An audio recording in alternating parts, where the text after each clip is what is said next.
joining us virtual. Okay, very good. So next up, it would be the approval of the agenda. Please note there's a request for change under the biennial report to state 2023-2025. Please note the agenda was sent to you by email directly to the website. And if you would like a paper copy, it can be found on the rear table in the back of the room. With that being said, I would ask for a motion and a second to approve the agenda as amended. Ron Ramsey, I make the motion. Maybe Schumer second. Fantastic, thank you. So the motion's been made and properly seconded. Is there any discussion? Hearing and seeing none, we'll proceed to vote. All those in favor signify by saying aye. Any opposed, no. Any abstentions? Motion passes and the agenda has been approved as amended. Next up is the approval of our minutes. You received those a few minutes ago, and I want to provide you further time to read through. And this would require a motion and a second. If there are any changes, please make sure you note those as well.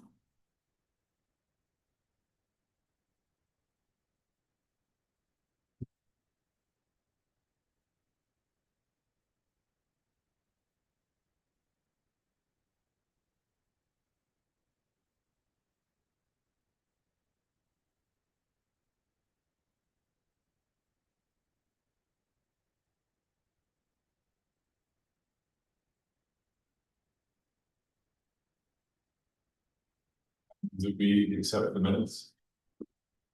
Seconded, Susan Trainer. Thank you. Motion was made by Dr. Maffa, seconded by Susan Trainer. Is there any discussion? Hearing and seeing none, we'll move to vote. All those in favor signify by saying aye. Aye. Any opposed, no.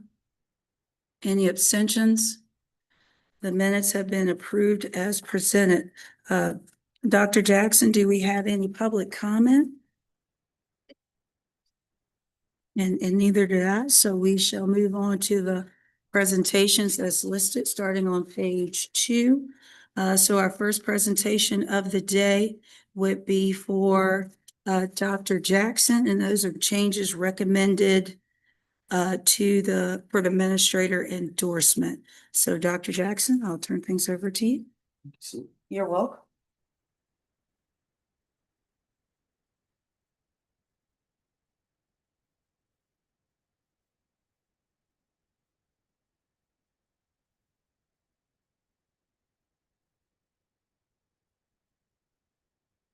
Okay, thanks everybody for trying to work out some technical issues this morning.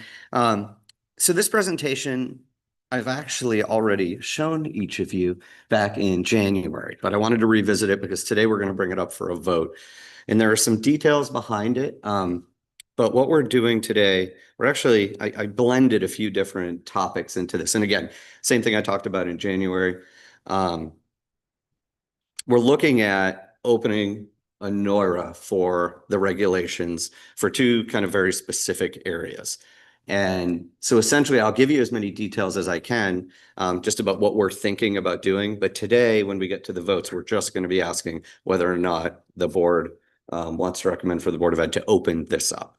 And so the first piece that we're considering, and again, this will be a bit of just a reminder, and certainly we can open up for questions. We were looking at the school counselor endorsement and then kind of looking over at the admin regs. And so right now, as it stands, school counseling in the regulations for Virginia licensure is considered instructional experience. So it says that it's defined in our regs that years of experience as a school counselor count towards years of experience in instruction. But for somebody on a pupil personnel services license, so a PPS license, if they want to, and they have a school counselor endorsement, if they want to add the administration supervision endorsement, they can't as the regs stand right now. And we would like to change that. And I'll explain what we're thinking. So the real convoluted reason that's laid out in all of these slides, but I'll just explain it, is that as it stands, if you're on a pupil personnel services license with school counseling endorsement, you are not required to go through the professional studies coursework that would have earned you, let's say, for example, a postgraduate professional license. But there's a little bit of a twist in our regulations where if you're on a PPS with school counseling and you're experienced, so you have the master's degree, check, you've met that requirement, and let's say you've served as a school counselor for 3+ years. You've satisfied the experience, the instructional experience requirements. So you've met those requirements. So essentially you met all the requirements, but as it stands right now, there's no way for you to get the admin endorsement added to your license without transitioning back over to a postgraduate professional license because of the way the regs are written. And in most cases, the folks on a PPS have not satisfied the professional studies coursework requirements. However, their school counseling experience does count towards instructional experience.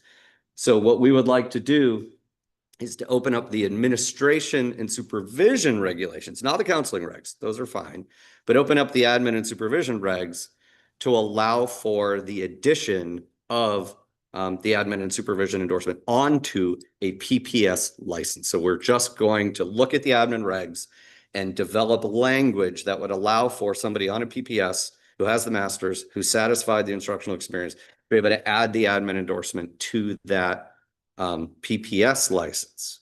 So that's what we're looking to do on the first part. And I can certainly open this up for questions after. But I'll jump into the second piece that we're looking at as well. Let me get to it.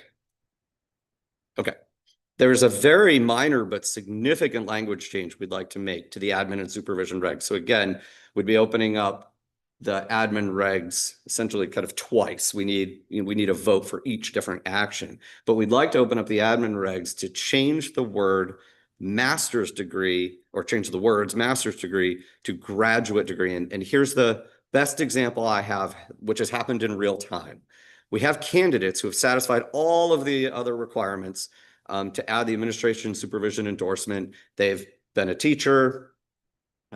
They have a higher level degree.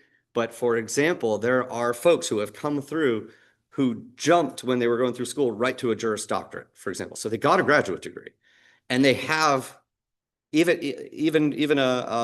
a bachelor's degree in education, and they've satisfied all other requirements. They've taken the test, even folks who have gone to an approved program for admin. So they've done everything, but because of one word in our regulations, they're not able to add the endorsement because it says you must have a master's degree, not a graduate degree. I'd like to change that. We would like to, open up the regs to be able to change the word master's to graduate, because there are folks who their course of study just leapfrog the master's degree. They got, for example, a Juris Doctorate. So we actually had a case like this come through, happened to be a fairly high profile educator, and they were trying to do this. They wanted to enroll in an admin program, but before they did so, they understood our regs. They said, is there something I can do about this? And in that case, we had to send a modification request, up to the superintendent of instruction, because our regs currently restrict that. And so we're still, working through that. We would like to open up that pathway for folks to be able to add that admin endorsement. Yes.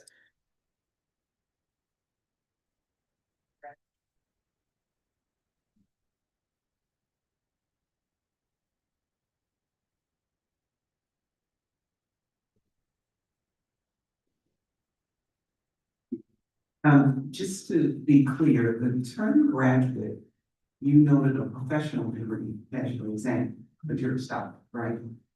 The graduate degree, if you all are going to change that language, would include any master's level, any professional degree, and any doctorate. So you all want to use the term graduate to cover all of the areas. You may want to put parenthetically either an IE or actually the words that is, and be very specific to how you're defining graduate. Because they're different degrees. And you may want to consider the degree area. Because if I have a master's degree, even though, as you said, I have all of the other credentials taken care of, my master's degree may have been in a field that would not have been one that you may have accepted in the past. Right. Just in. Thank you.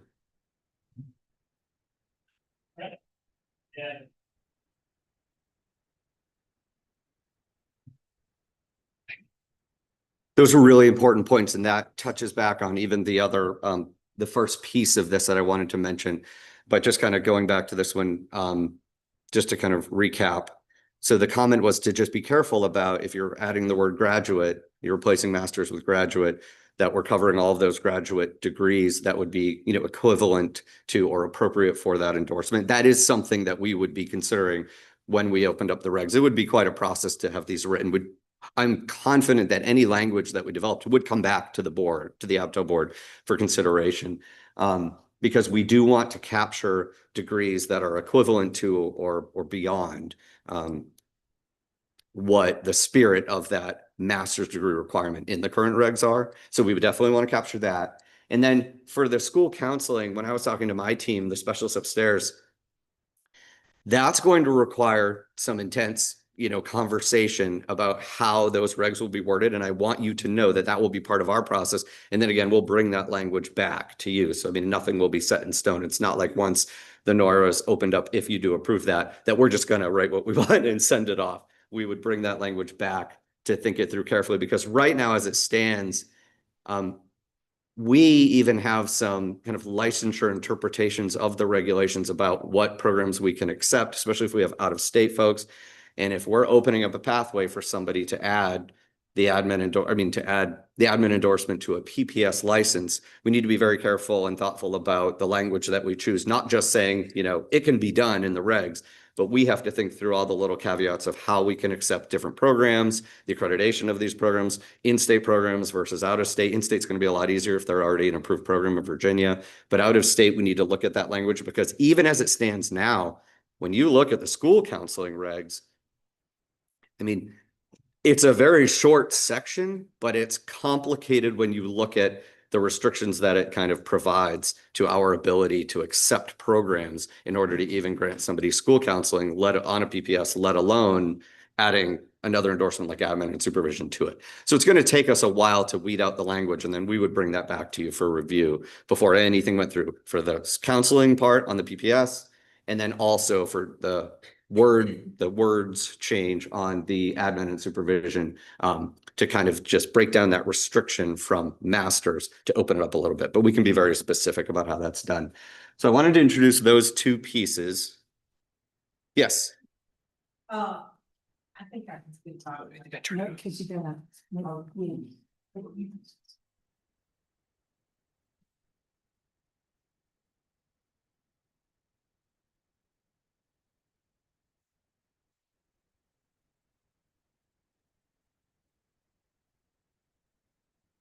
There you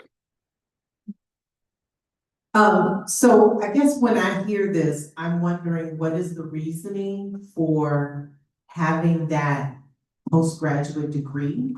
And whether these additional, adding to this language would meet the reasoning, right? So I would like for the language to address, like, why are we saying we want a master's degree? There was some thinking behind that. And so are we also looking at what we add as meeting that reason? Yes, I know what you're saying. So if we're hoping to open it up a little bit on the admin and supervision endorsement, so it's not just restricted about do you have a master's or not. Interestingly, to clarify from the earlier point, the regs just say master's, so your master's degree can be in any. It's a little, but there are content requirements to add the admin and supervision endorsement. There are assessment requirements. But that was just one piece I wanted to note. But yes, if we're changing it from, or we're asking to change it from master's to graduate, we do need to be very thoughtful about what could those graduate degrees include, even though right now as it stands, the master's degree can be in anything. It's an interesting requirement. It's just that you have to have a master's. Like, I can use myself as an example. Can I clarify before you go on? Because what I'm looking for is obvious, I would assume that saying we want a master's degree was for the demonstration of something.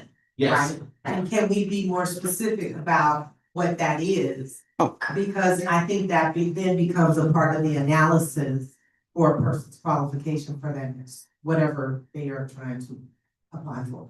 Yes, and I think I know what you're saying. So, I mean, part of this process could even be leaving the word masters in, but just adding to it. But then I think to your point, maybe just being more specific in our regulation language around masters, if we leave that, and graduate, what those two really are supposed to mean. I think it's a good point, because it is strange. You see it in the regs, it just says masters. And there's nothing else to it. So I think it is important to add a little context so you understand, what is the intent behind that. And if it's just that, they just want the degree and it doesn't matter what the content is, if that was the spirit of how the laws were written that led to the regs, that's okay too, but we could explain that a little bit better. I'm not sure it is okay, because if that additional degree is intended as a barrier, Mm-hmm. then that's a problem for me. So I'd like to understand what the reasoning is, or are we just only rewarding people that may be able to pay for something additional? Oh, I see what that you're saying. don't want to- So you're kind of looking at it from the other angle of, we have this barrier requirement, and is it even necessary? I'm not saying it isn't, No, yeah. but don't think it should be there just as a barrier. Yeah, and it feels like right now that it is, because all of the other requirements to add the endorsement remain. All of the coursework is separate to the master's requirement. The assessment is separate to the master's requirement. It's interesting how that works. But then they just have this barrier requirement that some people have run into, because like the case that we had before, they satisfied all of the requirements, but that one word was a barrier because they just didn't have that degree level. Didn't even really matter what it would have been, what the course of study would have been. They just didn't have a master's, even though they had done everything else. So I think that maybe speaks to that point. Why is it there? What purpose is it really serving? If you can satisfy every other requirement, be a very highly qualified candidate, but that one word could stop you from getting it. So that's going to require deeper conversation. So Brian, I guess the question is that, is this coming up because of just those two instances where we had doctoral candidates who didn't qualify, or is this coming from, because what I was thinking about, if you just put in there master's or doctoral degree, then we wouldn't have to get into the graduate. But I figured that this must be coming around for certain reasons. Is it because of folks with doctorals who are applying? Yes, it's because of folks we've had the Juris Doctorate come up on a few different occasions, interestingly, and it's more likely because the master's wasn't a prerequisite for them to get into that degree program. Whereas for most doctorates, the person likely has a master's already. I suppose there's probably cases where you might be able to jump to that without it. But that's essentially, yes, Andy, that's the exact argument, is that we have folks who are satisfying all of the requirements, but for whatever reason, they don't have the master's degree. They might have a doctorate, they might have a Juris Doctorate, some advanced, degree that would satisfy this. But because it's just the word master's. Something similar happened with, if you remember the early childhood special education regs that we just changed, they had graduate, and it was very restrictive for folks because some folks were being offered those same courses. I know this sounds like a contradiction because there is a difference between graduate, I don't need to tell you this, graduate level coursework and undergraduate, but what they were showing us was that the undergraduate level coursework in some cases was adequate and that couldn't be accepted. And so that recently just changed, and the graduate changed down to undergraduate and above. So I think maybe another way we could look at it is, even if we kept masters, we could just add some other layers to just open up the opportunity for folks who are now otherwise blocked. Could you remind me if the PPS requires people to have taught in the classroom before they get that? So interesting. No, you don't. And this is where the regulations are really making this argument. And I'll explain what I mean when I say that. No, if you want to get a pupil personnel services license, let's say in school counseling, school social work, school psychology, those are the three most common endorsements. That license was designed for folks who weren't traditional teachers coming in. So that's why you don't get the PGP or the CP, because you have not done the professional studies coursework that would have made you eligible for, I'm just going to say, a postgraduate professional license, because if you're in a master's, if you're in a school counseling program, for example, it's going to be graduate level. So you'd be looking for that PGP. So if you've done the teacher track in your undergraduate and you've completed the professional studies coursework, and then you went back to school and got a master's in school counseling, you're going to have a PGP, a postgraduate professional license with school counseling, and then all your teaching endorsements. But if you never taught and you went and got master's degree in school counseling, but your undergrad was just in something else, counseling, then you're going to get a PPS with school counseling. But my point about the regs being the one kind of making the argument, or making the argument possible, is that somewhere along the line, a regulation was written that defined school counseling as instructional experience, which is interesting, right? I mean, I was a school counselor and I know the difference, and some school counselors serve in instructional roles, others not so much. But all of that experience, K-12 school counselor, even under a PPS, is considered instructional. So the argument from those folks coming to us, they're saying, but I've satisfied all of the requirements for the admin and supervision endorsement, other than the fact that I can't add it because it can't be added to a PPS license. And when they say they've satisfied all the requirements, they're just going off the regulations because their experience as a school counselor counts as instructional, regardless of how that might be seen, kind of across the board. There's the whole nother conversation about whether it should or should not, but it's in the regs. Now, what you might have seen in the original, I'm just going to jump ahead a little bit, but what you might have seen in the original agenda that I changed was that there was a vote for the same topic, but to be able to add admin to the PPS license for those who have school social work and school psychology. And I said, we can't do that. And the reason we can't even have that conversation yet, it's tied right into what I was just talking about. Those two positions or endorsements are not considered instructional. So that is a massive skyscraper hurdle that those two endorsements have not jumped over yet.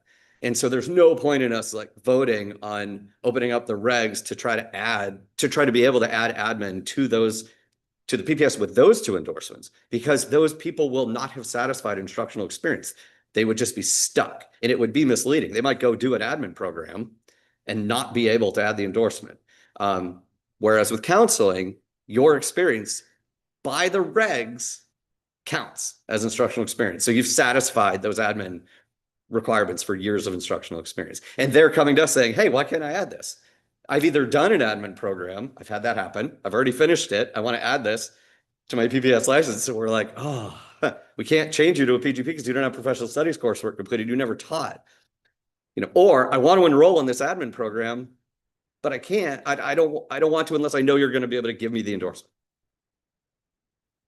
Right. I was wondering what was the rationale when they did not allow the admin to be added to this particular, because maybe classroom experience is important to be a principal. Right, and that may have been. And I think the argument, and this is why it's so tricky for us, because the argument coming from the reg side is that experience counts. So if you're a school counselor with a PPS and you've spent a lot of your time maybe in an instructional type role as a school counselor, which is very possible, you might have had a whole career of classroom teaching with your lessons, and then you're saying, hey, I'd really like to add this, and it counts. It's tricky, right? That's the argument they're making. They're coming to us saying, hey, why are we not allowed to do this? But then I can also see the other side to say, was there some, and we may never know if when they wrote this, was there some spirit behind it that led to them not including that language? Yes. Are other methods to get are there other methods from going from counseling to admin? Because I feel like there have to be people in admin who were once counselors. Yes, but you essentially, it's not to use, it's much easier to use myself. That's exactly what I did. But I taught. It's the only other way. So I had already been a teacher. And so I was able, and really, if you really want to boil it down, interestingly, it just comes down to the teaching requirement of professional studies coursework. So that series of 6 courses and then the student teaching. If you were a teacher, you've done that. Check, that box is done. And that's a requirement to get on the PGP license. And then of course you would have taught. And so you've satisfied that experience. Now, another thing that can happen is you can have somebody, I don't want to get too far in the weeds, but these are great questions. You could have somebody who was a teacher for a couple of years, and then they were a school counselor for a couple of years, and then they want to become an administrator, and they can do it because let's say 2 years of teaching experience plus 1 year of school counseling experience counts. And then you can add the admin because you're already on a PGP license. But if you're on a PPS license, you don't have any of that teaching experience, except for if you're a school counselor, that counts according to our regs. That's teaching experience. That's why they're saying, why can't I add the admin? Brian, can you add additional licenses to a PPS right now? Additional endorsements? Yeah, additional endorsements. In theory, yes, but it would only be endorsements that fit. Like if you were a school counselor and you decided to go back and do all the work for a school social work, I suppose you could have school counselor, school social work, school psychologist, but you won't have any instructional endorsements. So what I was thinking about is that if we were to move forward with this, would that mean that we've now opened up the PPS license so that you can take any kind of praxis test and add other endorsements to it, or is it just limited to admin and SUP? Our intention would be for it to just be limited to admin and SUP, and that would have to be spelled out very carefully in those regs if we made proposed changes. For that's a very good reason, is that we don't want any other endorsement. Now, right now, there are some natural blocks. You don't have the professional studies coursework completed. You're not going to be able to add, you're not under a CP or a PGP license, but that's a question that I'm sure would come up. And we are not interested in doing that. It makes sense based on the requests that we're getting to at least look at allowing the admin, just the admin, to be added to a PPS because they've otherwise satisfied all those other requirements. But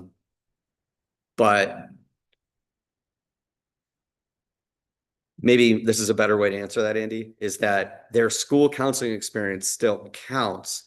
But if you're trying to just add other instructional endorsements, you still have not completed those professional studies coursework. You don't have anything that has satisfied even student teaching, right? To be able to add an instructional endorsement. Whereas that school counseling in the regs technically counts.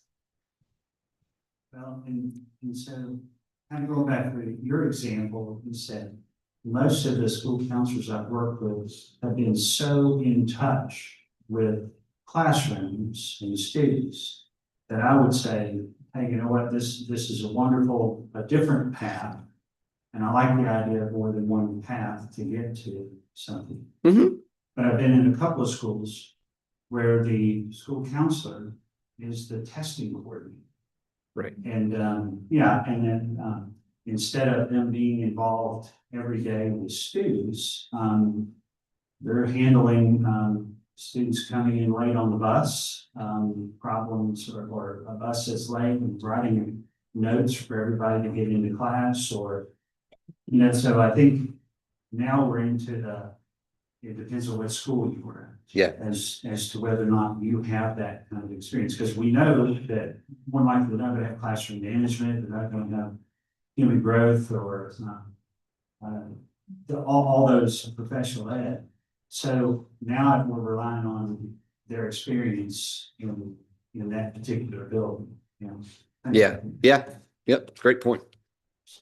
Do I need to share this screen?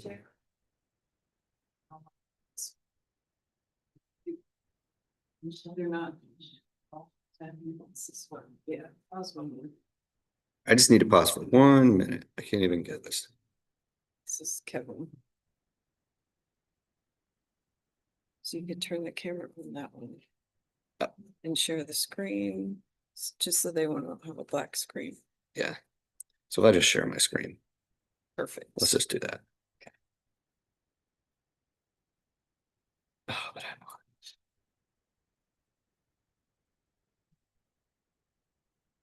Just see if that's better. Question. One question. I know in my division, a lot of the school social workers and school psychologists would like to have the option of adding this.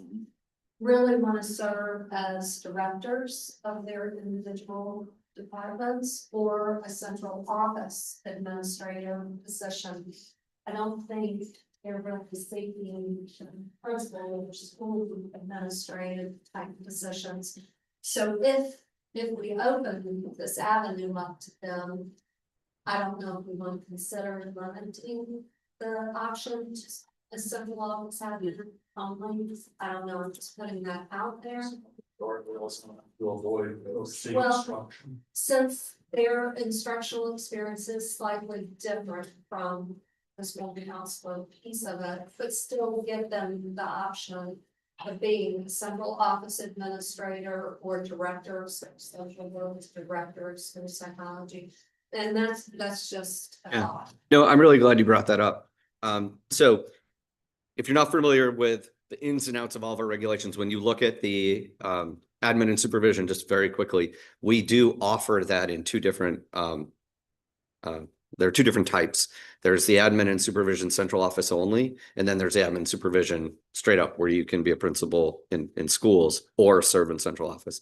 And the only difference, though, in order to be able to earn the admin supervision central office only, is that you don't need to take the SLLA assessments. You still have to satisfy all the other requirements. So to Shelby's point, that's something that could be considered if it was just limited to that. I know there are school counselors who want to serve as building level administrators, so that would be restricting. I'm sure there would be requests to say, but you opened it up here, why not for both of the admin endorsements? But to your point, there is another admin endorsement.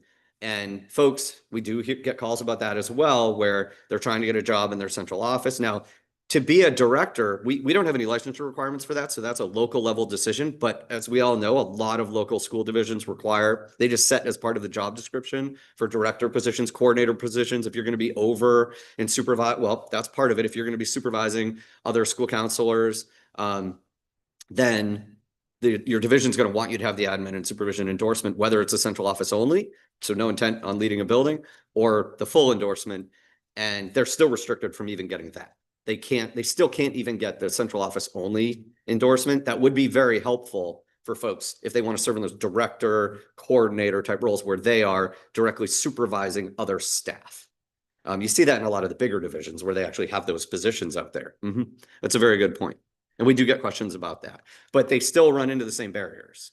That central office only endorsement you'd think might not include some other pieces, but it includes everything except the SLLA assessment.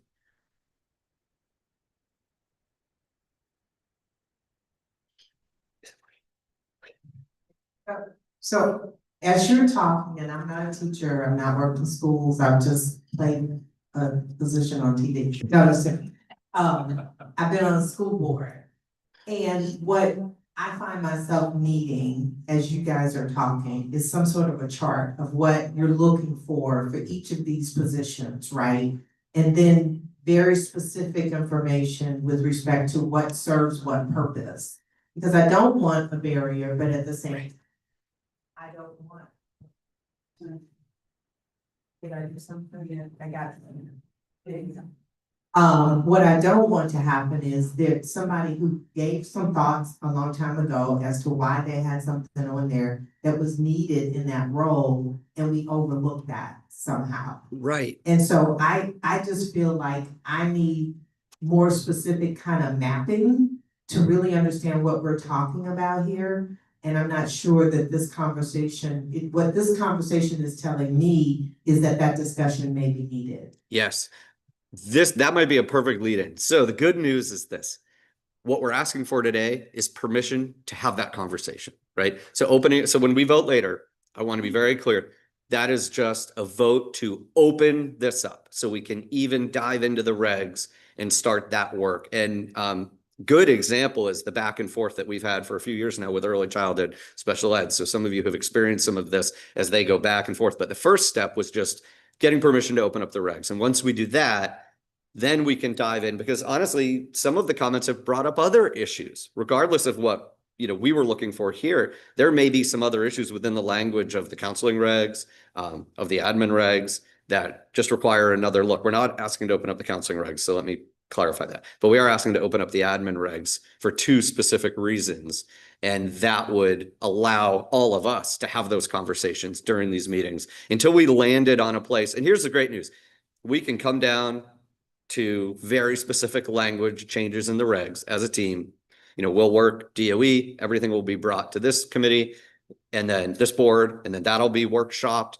And then it still has to come up to a vote with all of you to see if even the language that we can workshop and bring back and forth, this could the good news is, you know, if you're not satisfied with the work that's being done, you can always just kick it right back and we keep on going and we try again and then we bring it back. But even then, when we have some final product, it still has to go to that final vote before it would ever go to the Board of Ed. So this has been great. It's helpful for me too, to get this type of feedback because we do kind of live in our own little bubble and we hear from, you know, educators out there who want certain things. So we're trying to at least give ourselves the opportunity to look at what they're asking for. But then you've put some good eyes on that to say, hey, there are some deeper questions we have to work through before we could ever make those changes. Any other questions on this one? Would issuing this, what do we call it? Nora? Nora? I'm getting used to it too. Allow us to look at alternatives to getting some classroom experience for these folks. I know I had a constituent who reached out who really wanted to be a school principal, but didn't have a classroom experience. And I think some of us and the room may have talked about some kind of teaching fellowship or classroom fellowship or some kind of state organized, you know, transition period where you could have like a classroom placement, almost like a teaching experience for the counselors to make sure.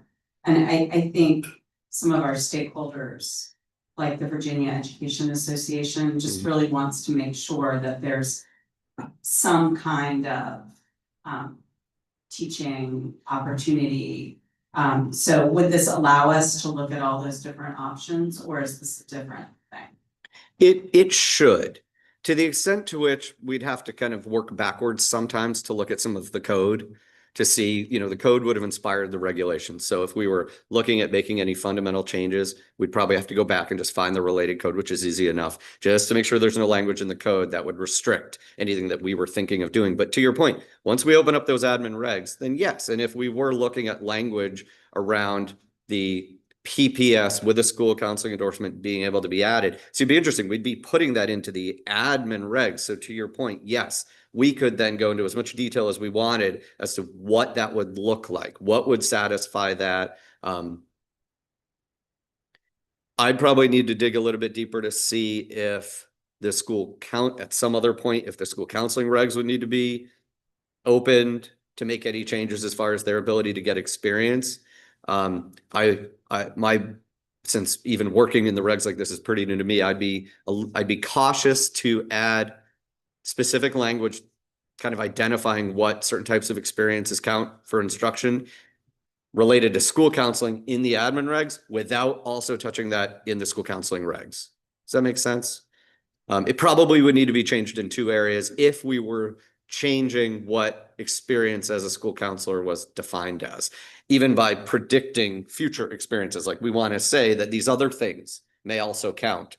I think that would need to be a part of the school counseling regs.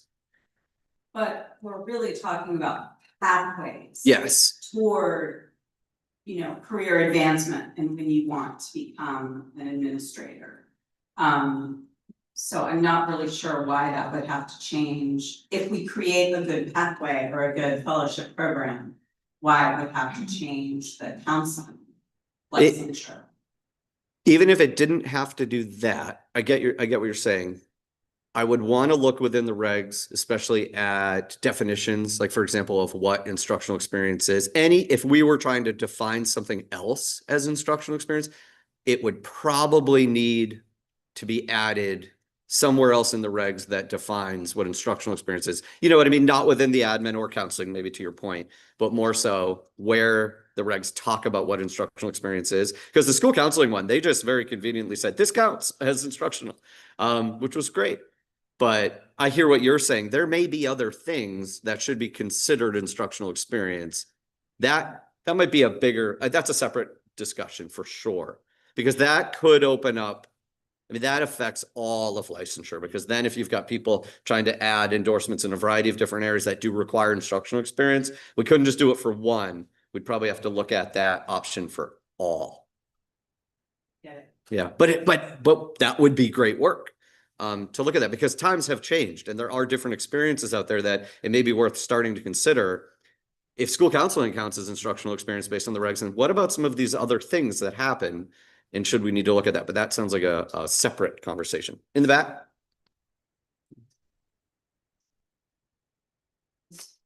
Which you had in January was the evaluation component. Yeah. So having a pathway is cool and it's fine.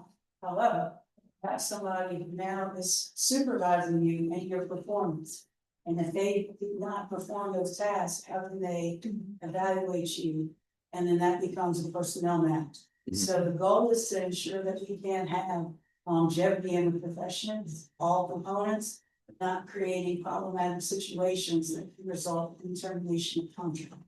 Yeah, good point. And that touches back to the central office only. Those folks might be perfectly qualified to supervise if you're a school counseling coordinator, but it requires you to have the admin endorsement, maybe admin central office only, and then you're supervising other school counselors. Great. But there is a question about if you're supervising teachers and again, I try to steer clear of having an opinion because I'm just presenting this out. But I also understand the dynamics behind it. It's almost an opinion, which is tricky because the regs say school counseling does count as instructional experience, but we all may have opinions as to whether or not we feel like that prepares you for a leadership and supervisory role of teachers and all other staff within your school. But that's why I get to open this up for this board to really think through. And maybe this is too far down, but why, is there a regulation that says 3 years of counseling counts as teaching experience? Like, why is that even a thing? I wish I knew the answer to that somewhere along the way. So they don't specify the 3 years, but if you go in the school counseling regs, I think I even have it here. But they just, for some reason, they said in the regs that it counts. Here it is. This is it. That's the language right there. Whereas people personnel license, oh no, that was me correcting that. I'm sorry. It's in there, but essentially for school counseling, it says that it just counts as instructional experience. So it doesn't define the years, but to your point, if you have 3 years of school counseling experience and you need that for the admin, then that should satisfy the instructional experience requirement because the regs say it counts. But that doesn't exist for school social work and for school psychology. And to your point, no, I don't know when or why that one chunk was added to that paragraph under school counseling. But it was. You're on number 2. Oh, good. Yes. Okay. There. Experiences school counseling in the public or in the private non-public schools. Yeah. Teaching experience requirement for license. And you're right. So you had said 3, and that's my fault. They say 2 probably because the requirement just for I guess teaching experience for the license. We know that you need to satisfy the 1 supervised year. But if you continue on as a school counselor, then it's implied that that 3rd year, 4th year, 5th year would satisfy. It's interesting. Into that point, we might need to actually look at bullet number 2. Yeah. A little bit more and understand what does that truly mean? And how does that look in the actual context of the school? Right. Because if that person is serving as a testing coordinator and not as a true school counselor with a classroom engagement, then that's miscoming. Yeah. And that's a good one. So what I can do when we come back, I know it won't be for many months, but when we come back, maybe this is good because it'll give me time to prepare and do a little background research, but I can bring back a proposal to open up that reg as well. And again, it's just opening it and it just gives us permission to then not do anything to it, but it's strange how you have to have it open before you can really start working on what you want, although any changes to be, and then at least that door's open and it's available to step in and make change or make recommendations for changes. So that's one that in the fall, if we're gonna, depending on how it goes today, if the regs open up, I know it wouldn't happen today, but if we move forward with the possibility of opening up the admin regs just to look at them, then I think you're right. We probably also need to look at this because if our intent is to do something with PPS and school counseling, possibly, then we need to understand a little bit more about that definition of school counseling counting as instructional experience. Yeah. And I can try to find out the spirit behind why and where, if there's a law tied to it, because I'd be hesitant to ever say we want it to, because somewhere along the line that was added in and it's probably backed up by code. But can it be expanded upon or clarified? Great. This was great. Thank you so much. All right. I'm going to just switch out while we're going to the next. The next up on our agenda is review the newest elementary education exam, the 8001 series. And I believe we have Lisa Durham from ETS joining us today to discuss that. Am I correct? Yes. And I want to make sure that she's able to share her screen for that presentation. Thank you, Lisa. Is that Corinne? Hello. Yes. Thank you, ladies, for joining us today. Turn things over to you. Dr. Jackson's working to help you get your screen. And I want to make sure we can hear them. Can you hear me?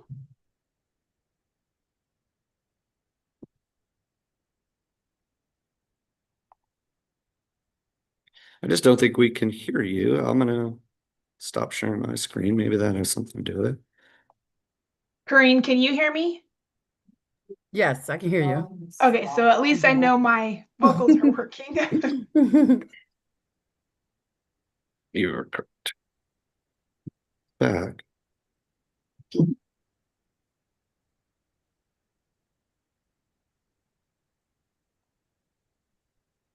want to try that again? Can you hear me now? Yes. Very good. All right. And I am working on sharing the screen too.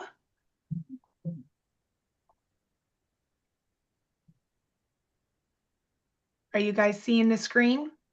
Yes. Okay, great. All right, well, hi, my name is Lisa Cologne Durham. I am a Director of Educational Partnerships. Really great to be here. I am filling in for Malik McKinley, who is someone you probably are very familiar with. And my understanding, and Dr. Jackson, if I have made any mistakes, please let me know. But my understanding is that a lot of this information was covered in your March meeting last. Okay, so I will go with the direction of you. I'm happy to go forward through all these presentations, or we can just take some questions and answers. I will go at what the group would prefer. So I think we need to do both. See it again, and then we can jump to questions. Okay, great. All right. Well, again, thanks for having us here. It's my understanding that you have a couple of different things to go through. So we'll go ahead and start with the geometry. It appears that you're looking at adding geometry as a potential licensure assessment. I believe you also have in your materials the study companion, or have seen that before, but we'll just go over that quickly. And again, I can't hear you, so if you need me to stop because there's questions, just go ahead and interrupt us. We'll answer any questions as they come up. So for geometry, we'll provide a little bit of background information on the purpose of this licensure assessment. It is designed to assess the mathematical knowledge and competencies necessary for a beginning geometry teacher. Test takers typically have completed a bachelor's program with an emphasis in mathematics or mathematics education. Again, the whole idea behind this is to measure the content knowledge for those that are teaching geometry. The format consists of a variety of selected response and numeric entry questions. It's broken down into two content categories. The first category is properties of geometric plane shapes, congruence, similarities, proof, my favorite, constructions, and trigonometry. That is about 24 questions and makes up approximately 48% of the overall assessment. The second category talks about coordinate geometry, circles, three-dimensional geometry, and geometric modeling, and that is about 26 questions and is 52% of the assessment. for a total of 50 questions, and they are allocated 130 minutes to be able to take the assessment. This particular slide just covers a couple of screenshots from our study companion for the 5163 geometry. Again, this just gives you a visual representation of what I just covered in reference to the test at a glance or its design. And then also a couple of sample questions in the study companion to support the content. As states considers adopting the assessment and setting cut scores, we do complete a multi-state standard setting for our assessments. For the geometry one, that was convened in May of 2019. It was conducted in Princeton, New Jersey. We had 12 panelists on this particular setting study from 6 states. The nearby state participation near Virginia was Kentucky with 1, Pennsylvania with 3, and we did have 2 members from West Virginia on this standard setting panel. As a result of that standard setting, the recommended passing score was a scale score of 148. And it is used by 8 states. So the test that any states that have adopted this test, all have adopted the cut score of 148, except for Arkansas at 129 and Mississippi at 139. In addition, as you consider cut scores for Virginia, the mean is 145, the median is 148, and the mode is also 148. We always like to share. Oh, go ahead. I think I heard something. No, that might have just been me. You're fine. Okay, great. For national data, because this test has been around since September of 2019, we decided to showcase some of the national performance data as it relates to this assessment. For a cut score of 148, we had about 360 test takers nationally. Of those 360, it was a 51% passing and 183 candidates that would pass. And this was based on the best attempt data. And before I get started in the next section, maybe if there's any questions as it relates to geometry, or I can move forward and we could take all the questions in one sitting.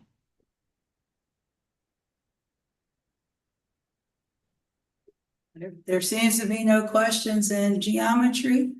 Okay, great. And I think that was Dr. Jones. Thank you so much. I'll keep going. So let's talk about the elementary education fundamentals test. I'm really excited to showcase this. I know that there was a lot of discussion with my colleagues. I think Sumi was the one that may have joined us last time, and I have Corrine here too. She is our content expert as it relates to this, in particular, the science of reading, right, Corrine?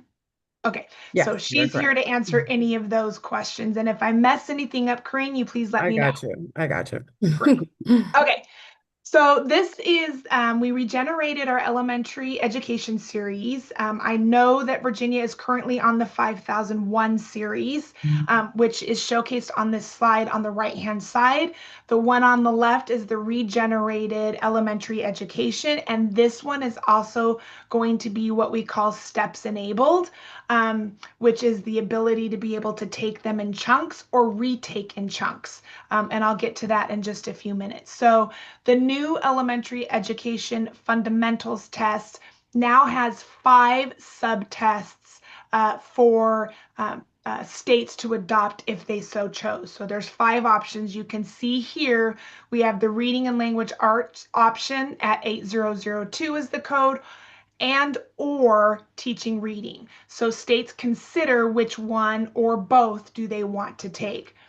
We also have the mathematics, the social studies, and then the science. These are including the latest standards. They were updated to incorporate CAPE, ILA, AMTE, the 3 Cs from social studies, etc. It also has more emphasis on presenting content in the context of applied practice from a teaching perspective. And as I alluded to earlier, the flexibility that this assessment is going to provide test takers with that ability to take it in smaller sections, or if they do take the bigger one and they don't pass a subsection, they can just retake the subsection. This slide just talks about our key dates. We have released it. We do have candidates actually taking this test now. West Virginia and Arkansas are the first 2 early adopter states that have started taking these assessments, and this is just our timeline for that.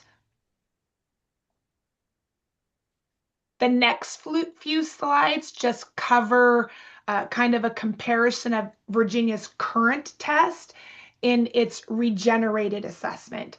And so the current test for Virginia is the 5002. That's on the left. You can see we have the reading at 47%, the writing, speaking, and listening at 53%. The new 8002 does increase the reading component and then reduces the writing, speaking, and listening component. We'll bring up the teaching reading one. These are for states that have a reading component as well, or want to focus on the science of reading. You can see that the current test that we have, which is not one that Virginia has adopted, but the one that's equivalent or as close to the regenerated, is the current test 7002, which is here on the left. The one on the right is the new assessment or the regenerated assessment. You can see we've just broken a couple of the content areas together. For example, the phonological and phonemic awareness and emergent literacy and the phonics and decoding have been put together into foundation literacy skills. And then you can see the comprehension is still there, the fluency and vocabulary, and then this written expression is also put in with this third category.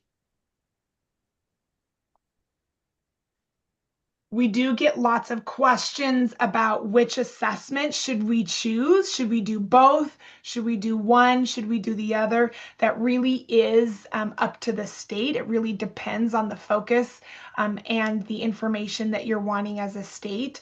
Again, we have the Reading and Language Arts 8002, which is closer aligned to the 5002 regenerated. And then, as we shared before, the 8006 is the regeneration of the 7002. This slide talks a little bit about the comparison, the similarities between the two, and the differences. And then this one I just want to talk about for just a moment, because one thing we haven't talked about is the teaching reading elementary, and that's the 5205. So this slide, the purpose behind this one was really for you as a state to really look at which science of reading assessment might you all want to consider.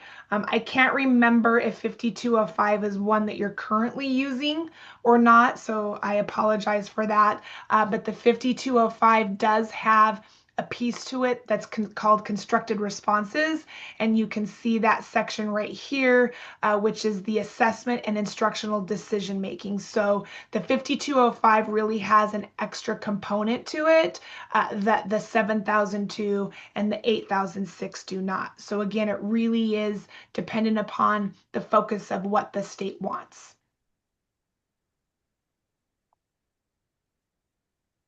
And then the remaining of those categories, we have mathematics. Again, this is a side-by-side comparison of the 5003 with the new regenerated 8003. Social studies, the same. You're currently using 5004, and then a comparison to the 8004. and then science. Again, comparison of the 5,005 with the 8,005. As we discussed with the geometry, we did conduct a multi-state standard setting for all 5 of these assessments. We actually had 42 panelists on this particular standard setting with 22 states that participated in it. And we really had a mix of experience from elementary teachers and wanted to make sure that they had familiarity with the knowledge and skills required of a beginning elementary teacher in each of those areas.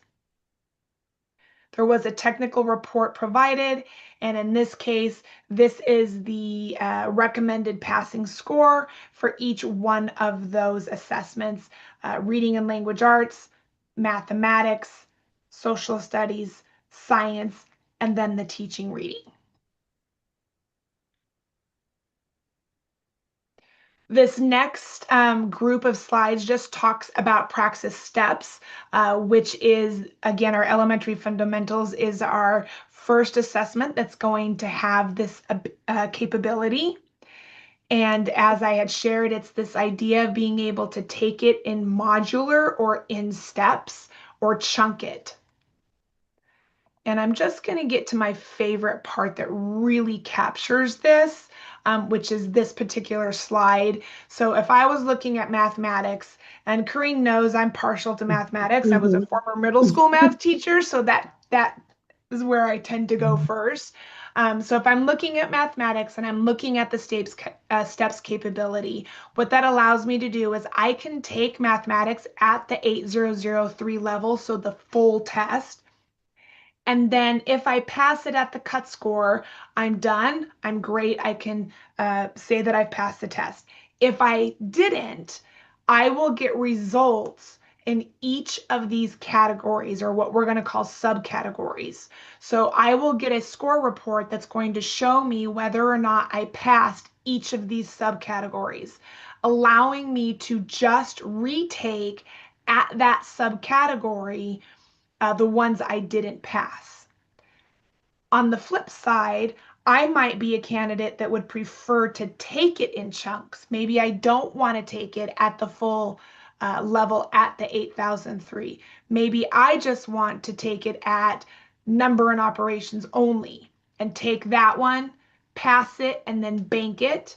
Then take algebraic thinking, pass it and bank it, then take geometry, measurement, and data, pass it and bank it. Once I bank a passing on all 3 of those, that will roll up into a scale score for overall that would be at least a passing level. This slide really kind of showcases those 2 different paths. The progression path was the last one that I just talked about, where you bank each score, or the targeted retake path, take the full test, and then just retake any that I have not passed. Oh, yep. The last part are just resources for you or for anyone that's interested in taking a look at all of our support systems. We have onboarding support. We have free test prep resources that are already out. We have interactive practice tests, etc. And at this point, Karine and I are here to answer any questions. Malik did share that some of the things you all were considering were either just taking the 8,000 series and just regenerating the 5,000 series and then keeping the current 5205 as your science of reading assessment, or do you want to consider using 8006 as your science of reading assessment? So that's why we invited Karine here too, in case you had any specific questions. And with that, we'll turn it back to you guys. Going to jump in real quick with a question and maybe a comment as well, but we can talk about this as a group. It's my understanding that what we're going to be voting on today is just a change from the elementary subtests assessments and not the teaching and reading. And to just replace the 4 subtests as it stands right now with the elementary education test, because then after that assessment for licensure, you have to pass the 4 subtests.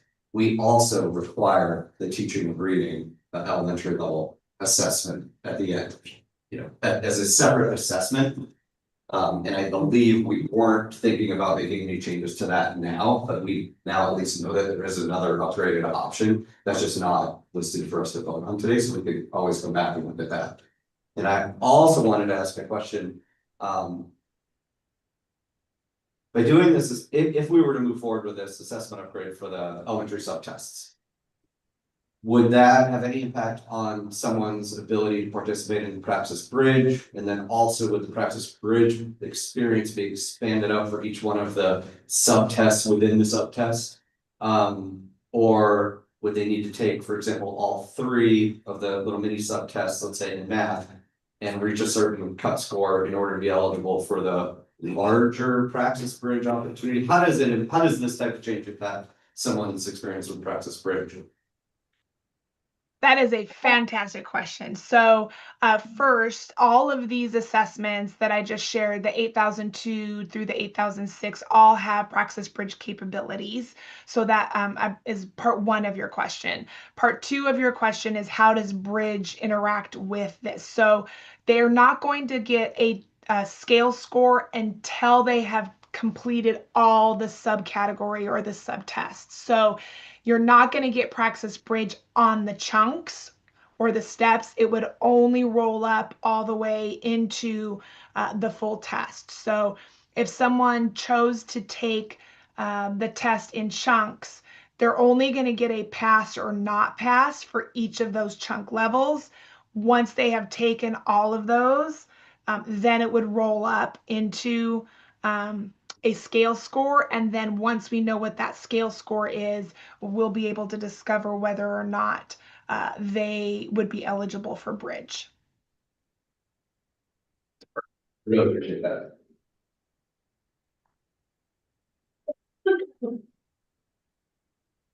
Lisa, this is Andy Cox. Thank you for the presentation and clarification.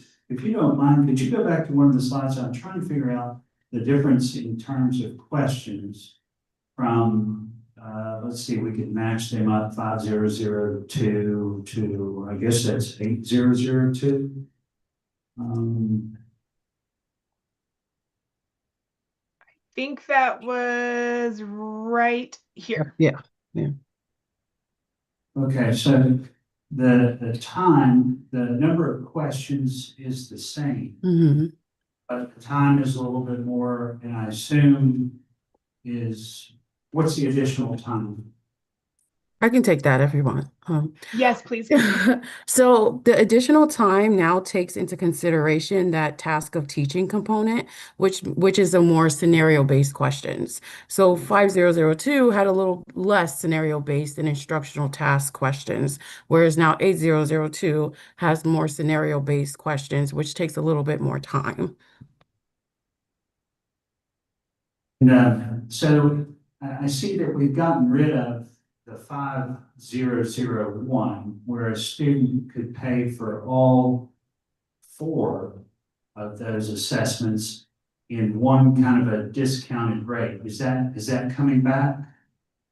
That's a great question. So, and I will fast forward to that slide here in just a second. So what they'll do is they can't sign up to take all 4 tests at the same time. But we are giving them a huge discounted if they pay for and register for all the assessments at the same time. So it's going to be comparable, and it's under the appendix, and I can show you the cost for that.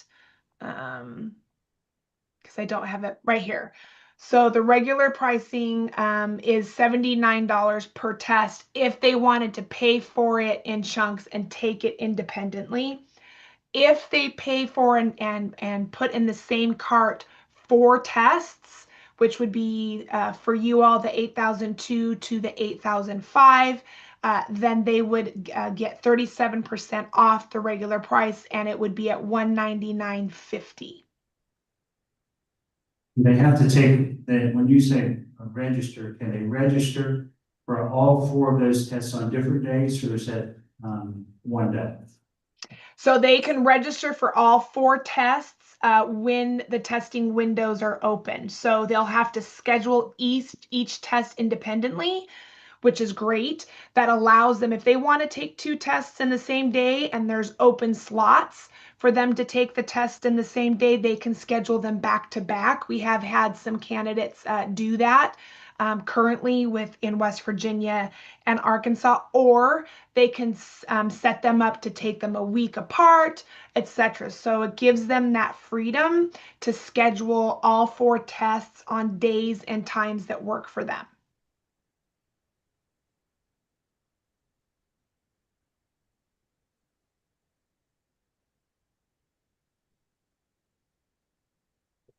I just wanted to, last time my question was, and maybe this is because I'm a teacher and I teach.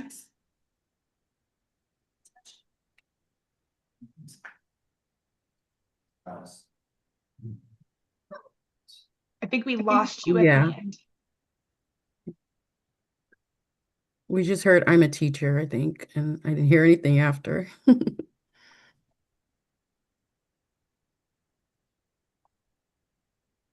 Well, there was something. Someone go ahead.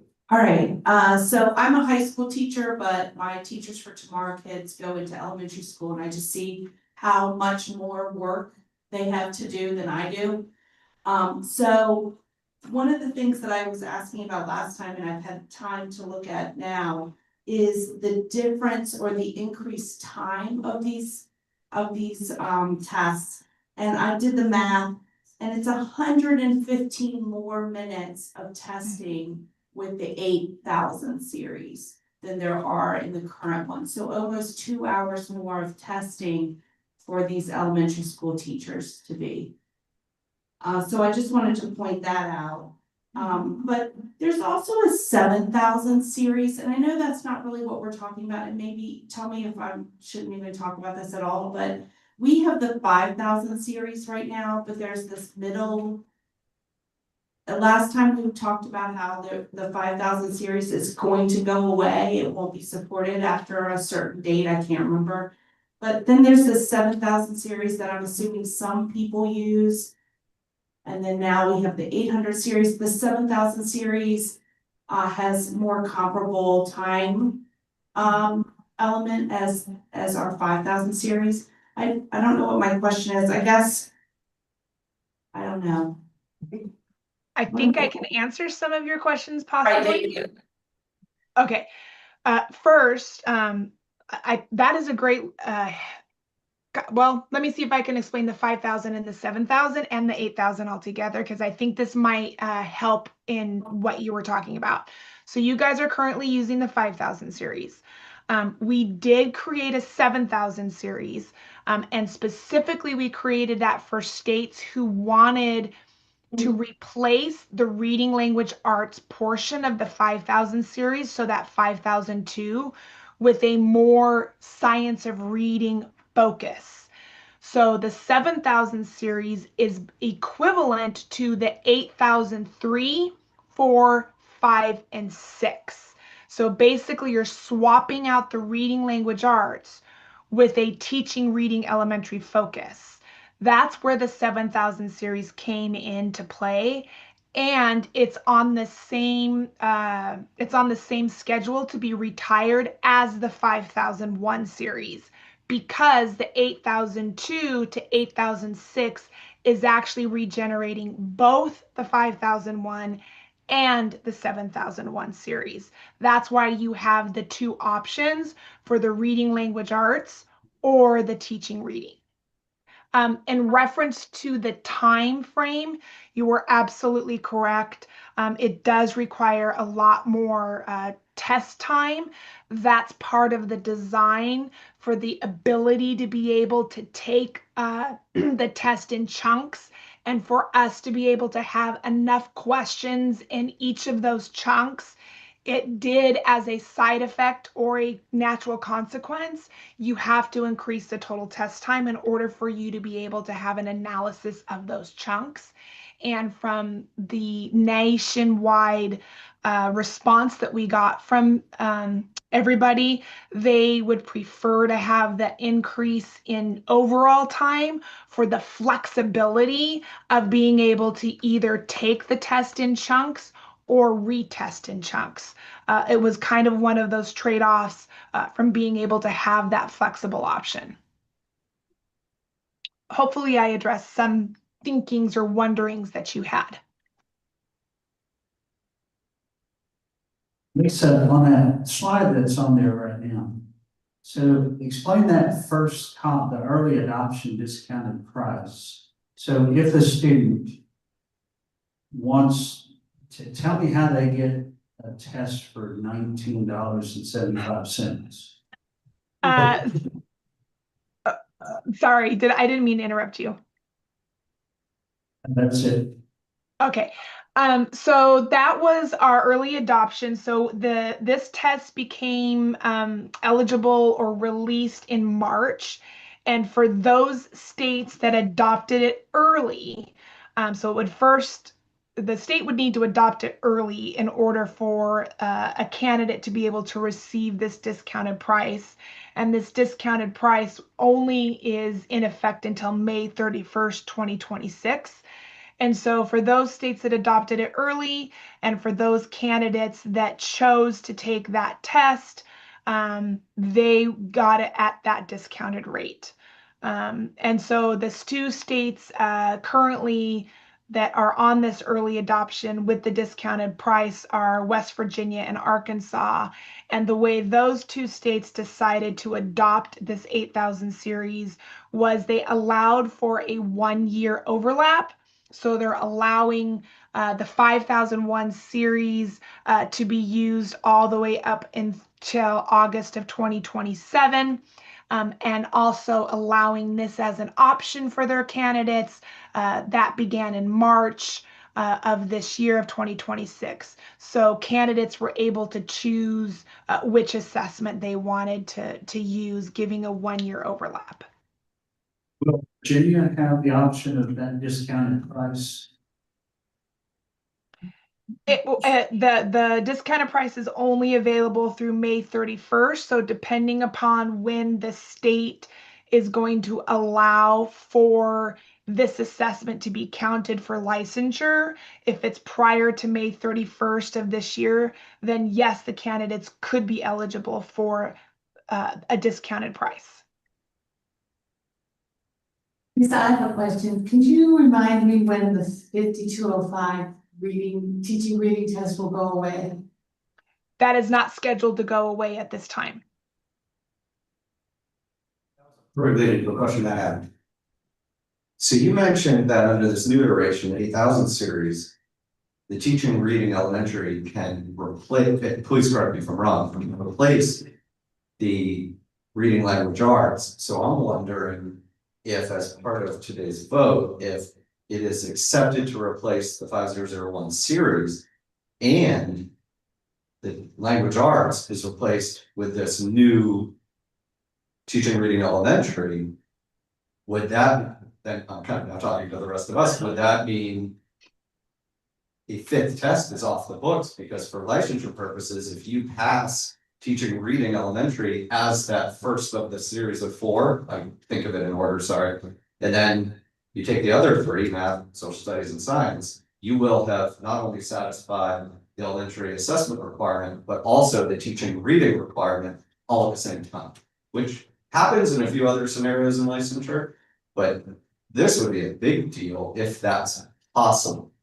It's the first time Ryan's brain has thought of this, so I want this to be thought about carefully. I don't want to break licensure rules, but I mean, if you satisfy an assessment, whether it satisfies 2 requirements or 1, that's fine. And it cuts 100 minutes off. Yeah, so back to you, Lisa. So are you saying that if DOE were to, or if Virginia were to adopt the new series, the 8,000 series, but then replace the language art, reading language arts with the teaching reading version as part of the 4, would that assessment essentially cover and or satisfy the reading language arts piece? So I think I want to make sure I'm answering the question because I hear a lot of, and I want to, I'm going to defer to Kareem, but I think what I'm hearing is, does the content in the 8006 cover the content in the 8002? Is that what I'm, because I know that you guys talked about 8006 maybe and the 5205. We can have that discussion, but I think I hear a question about 8006 and 8002. I think we need to talk about Yes. that question first. Okay, Karine, I'm gonna Okay. turn that over to you. Okay, so the biggest difference between the 8002 and the 8006 is that the 8002 has reading passages and they're more focused on reading language arts. The 8006 does not have any reading passages. Both tests do align to the science of reading. So the 5002 aligned a little bit less than the 8002 to the science of reading. So we wanted to make sure we had 2 tests that truly aligned. So both aligned to the science of reading, 8002 and 8006. But the biggest difference is if you're just adopting the 8006, you won't get those passages, that reading language arts component, if that makes sense. So that would be missing, basically. So that would be the primary difference. Yeah. So We do have a spot comparing the two. would I think it's slide 25, if anybody wants to see it. would you be able to go back to, yeah, with the slide that compares the 2?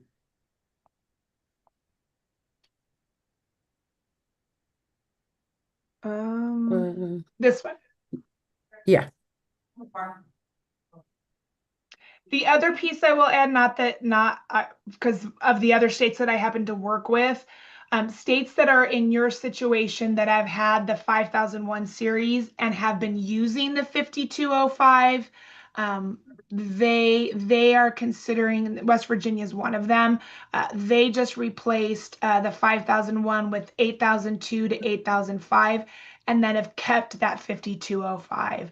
The data that they've had on that, the ability to break that data down into those subcategories, and the constructed response pieces of the 5205, that particular state or those that have used it really didn't want to let that data go, because that data really has about assessment literacy for instruction. So it really depends on what your licensure requirements are, what your science of reading requirements are. So I just say all that to say, just providing you additional information for consideration.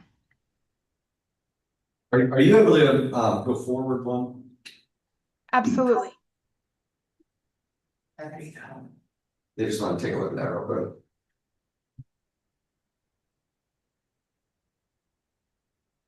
As you guys are reading, that writing, speaking, and listening is also more present in 8002.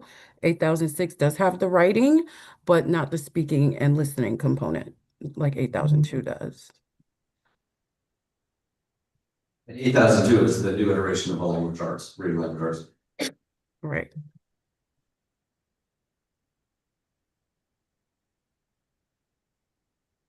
Will be step eligible ever, or is the step eligibility only the statement on the series? So for the teaching reading elementary, will that ever be eligible for the different step, assessment opportunities? Or is that just exclusive to the 8000 series? At this time, the 8000 series are the ones that we are it's our first assessment to be steps enabled. We absolutely are going to be considering additional titles with steps enablement. The one thing I can say is all regenerated assessments that we're creating are going to both have bridge and steps enablement. So that would be dependent upon our assessment team deciding on whether or not we need to go back and do a steps enablement on 5205, or would it be more timely to regenerate 5205 and make it steps enabled? So those are two things that that they would have to decide. It's not on our plan right now. So I don't know that. We have to take a look at our assessment requirements, but with science of reading being a huge national focus, what we have shared and what we have been hearing from states, and we are happy to add Virginia to that question, and that is that we need to make 5205 steps enabled.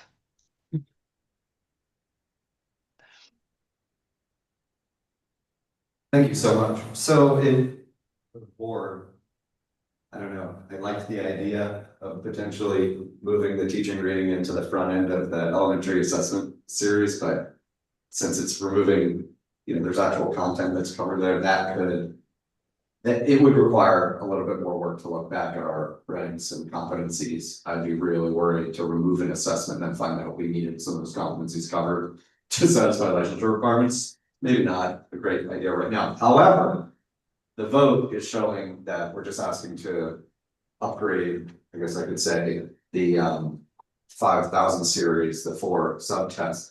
I think it could be considered, not by me, but if anybody wanted to consider as part of that, the upgrade of the teaching reading with their newer version.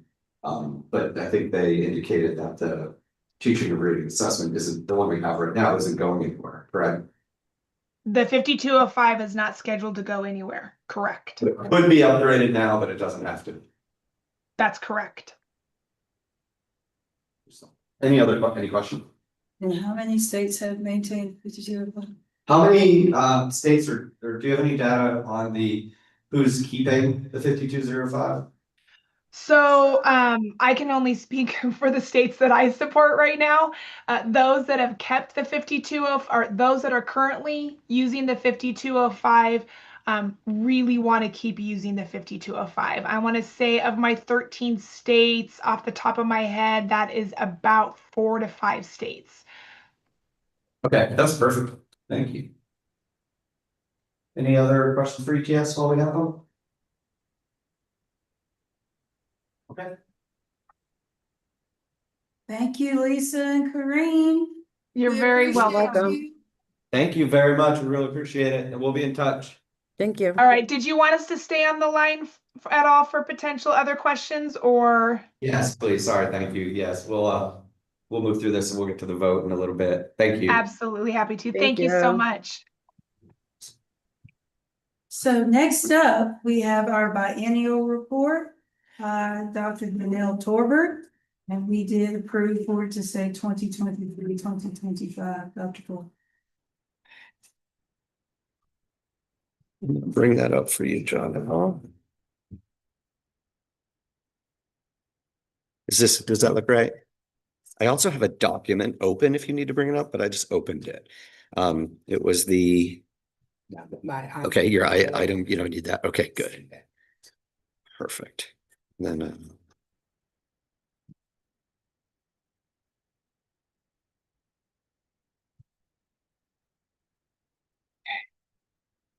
I just don't have the ability to navigate for you.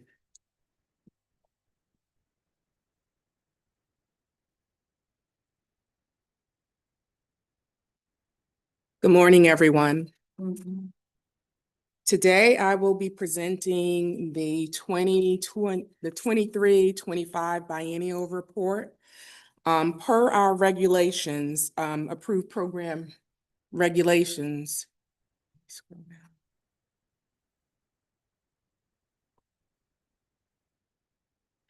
Per our the approved program regulations, every 2 years, all our EPPs, educator preparation programs, have to report biennially. They also report annually as well, but all programs are reviewed biennially and must demonstrate achievements in the accountability measures set forth.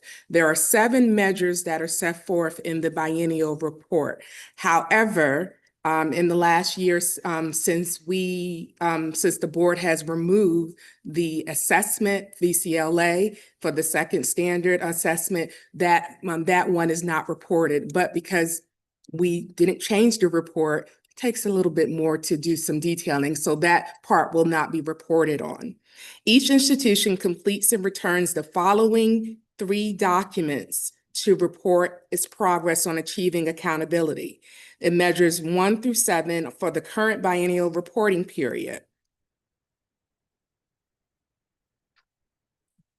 So the first standard, now this is just a snapshot of a sample of a report that an EPP would submit. It lists all of their current approved programs, endorsement areas. And so within that report, they have to include all of their program completers, non-completers, all of the assessment scores that the students, their candidates receive for each endorsement area.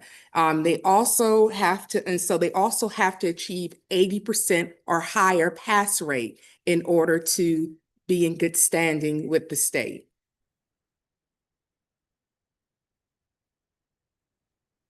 The second part of that report speaks to the other standards. So when we look at the other measures, and I talked about number 2 that has been removed, which is the candidate progress on a basic assessment, which we have removed with the VCLA. However, for 3, they have to report on structured field experiences. 4 are opportunities for candidates to participate in diverse school settings. 5, contributions to the pre-K-12 achievement by candidates completing the program. 6, employer job satisfaction. And the last one, 7, is partnerships and collaborations on PK-12. In addition, when they are reporting, they have to also submit, let me scroll down.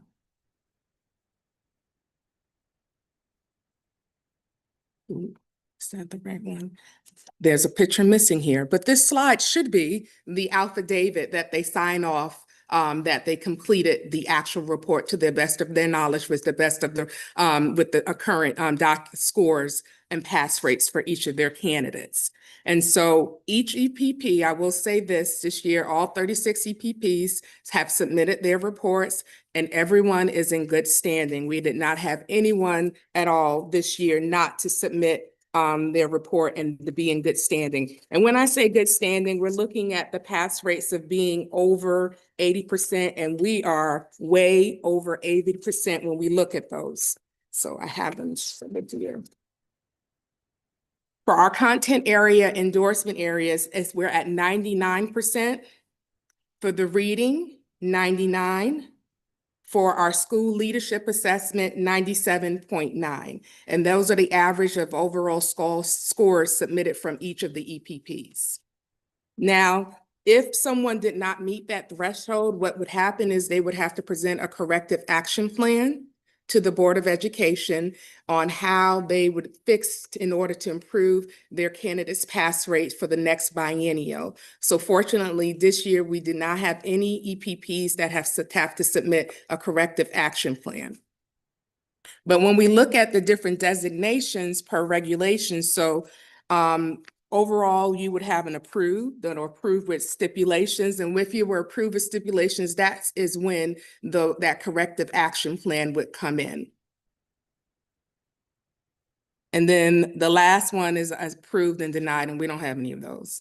And we have not, and we don't plan on having any of those because we work with our EPPs up until then. And so with the annual education profile that is reported annually, that kind of helps us. It gives us a guideline to see how our EPPs are progressing. And then this 2-year report. So you will receive the report. It's about 100+ pages.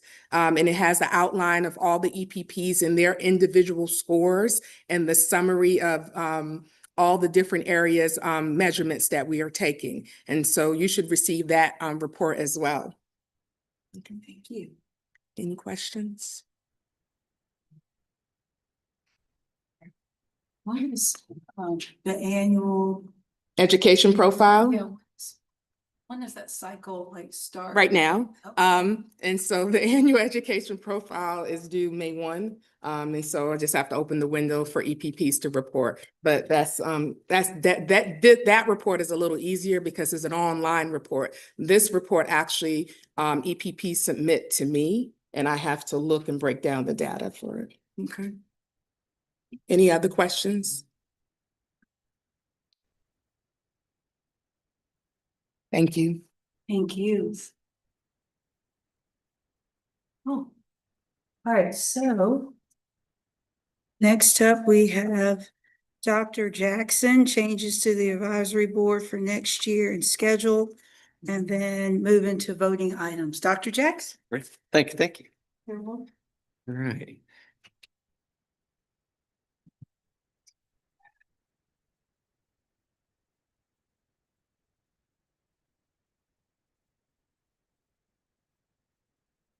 Any dates? Okay, so this next presentation is just us looking at dates for next year's meetings. All right, good. So let me make this a little bit bigger. Wait for it. Wait for it, dear job. Yes, success. Okay. So as you can see here, on the left, there are you've already done this last month, I believe, with Rob. So on the left, there were the available dates, and then there was a list that I noticed from the last presentation of recommended dates. So bottom left, those are the dates that right now are noted as what could be acceptable for next year. And then I just added in historical data or historical dates from 25, 26 and 24, 25 for your review. So I just wanted to open it up for discussion. We'll have a vote on this later, but can open it up for discussion if there are any recommendations for changes. Now we have to have more in person than we can virtual, but there were some notes on the presentation from last time. That's why I just had a few virtual as V, in person as IP. Because there were a couple that I could tell looked like were intended to be virtual, and then there were a few that it just seemed like there was a question. And that doesn't necessarily have to be decided, all of that today, although it would probably be helpful, but certainly the dates do.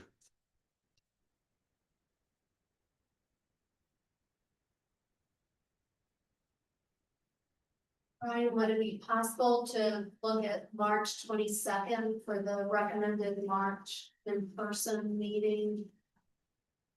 That works for everyone? Absolutely. I don't know if there were any other conflicts last time or if there was a reason the 22nd wasn't selected over it might have just been the time in between, but absolutely. If that is up there, yeah, March 15th, that could replace the, I know. wait, I mean, 22nd, I mean, right, could replace the 15th. If the 22nd doesn't run, I just will not be able to make it one.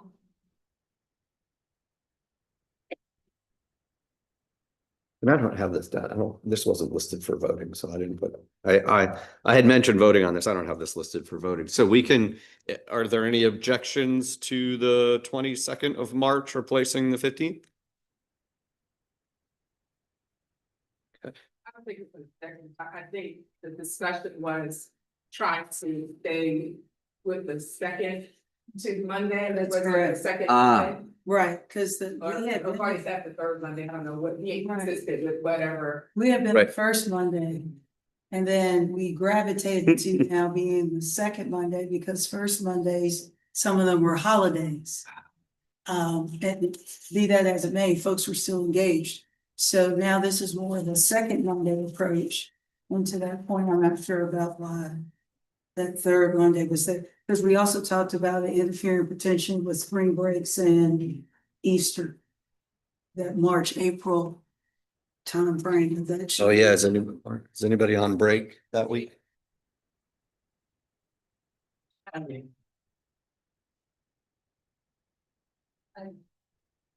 also hand up, Angela. You might have to bring it back to life. This is the So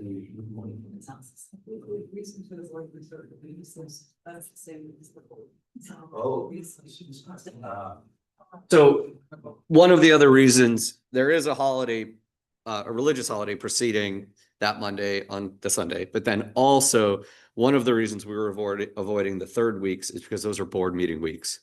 And so that can be a lot, and especially if we need some time. So is it okay? But you wouldn't be able to make it on the 15th. Okay, okay. So do these dates look, and I suppose March is, almost a full year away. So if at any point in the fall dates had to be looked at for any other, reasons or emergencies, we might run into some missed meetings in the winter. Did I see a hand go up?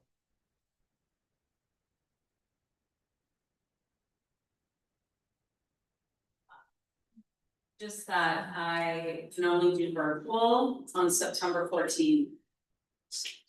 Okay, and we can make that available. I'm playing the game. You're fine. Stop it.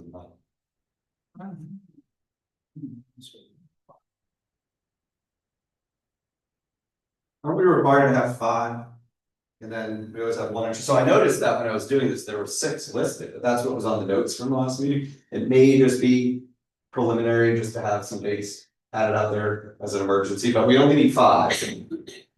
Rob shared about the idea of the first meeting always being a long one with lots of questions and orientation. So I think wanting to sort of get a meeting that was maybe more of an orientation type thing first. Whether or not we needed, I mean, it was, I think, why. Oh, do you think that's why there was like an additional, he just kind of wanted a starter meeting? Does anyone else remember? So part of this is being shifted back too. So traditionally, we would start meeting in September. And this is an initial meeting in August, because I think the question was posed for folks coming onto the board. That it's like, okay, I'm seeing people, but I don't know what's going on, to your point about orientation, Dr. Moffett. That makes sense. That might be why there's that additional, and I noticed that because we usually start in September. So there's an August meeting up there. I think Rob's intention was for it to be have an orientation, get to know you. Answer questions, take care of some business meeting. Okay, that makes sense. I'm not sure I'm reading this correctly, but under your recommended dates, I see a question mark beside the December meeting. Sorry, that was a question mark about virtual or in person, not about the meeting date. I apologize for that. Okay, I just want to make sure, I think that meeting was canceled this past year, which hurt our ability to kind of get some follow-up information as we were finalizing our legislation. So I just wanted to mention that as you. Oh yeah, see, there was one canceled in November and then There wasn't. That's what I'm saying. So we need to maintain having that meeting. Or high water. I would also note that the May meetings that we've had have been because the General Assembly session could come back. And then there can still be conversation. And we kind of cut short at that last meeting to kind of say, okay, yeah, we need an orientation in August, but I do want to make sure that what we're discussing does go to the Board of Education. So there's a May meeting that's put there in place. So should there need to be conversation about going towards General Assembly, we had that in place and that's not listed anymore. So I want to bear in mind what the delegate, Keith Lamar just said, like, we are a body that helps to develop the thought process going for the Board of Education, but we're also responding to what happens at the General Assembly. And if we're not, you don't have a May date in there, we could potentially put out front of the society things. Do you think it would be worth just replacing the April 19th with May 17th? Since the April is an extra anyways? It feels like that April is intending to do what you're talking about, but we just might need it later. Right, because y'all go back into session this week, and that would be after the fact, I would say. Maybe move April 19 to, and I'm assuming the May 17th to stay in line with. Okay. Okay. That should be 27 anyway. Yeah, where it says April Yeah. 19, 2026. Yeah, that should. Which is good. I'll just take it off and I'll replace it with May 17 and it'll be 2027. And we'll send this out to everybody. Okay, any other questions about dates for next year?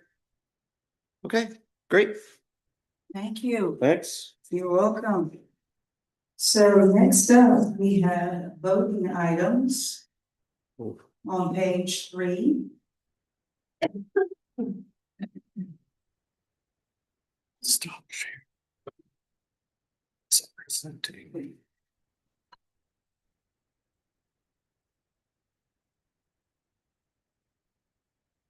It's the whole thing. Yeah, guess you gotta go back to the agenda. There we go. So Yeah, where's the agenda?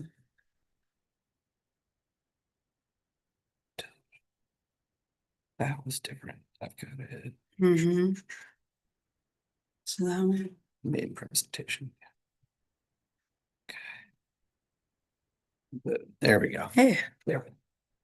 So first up would be, let me flip this back around. Item number 1, acceptance of the 2023-2025 biennial report. Does require a motion and a second. Motion. Okay, Second.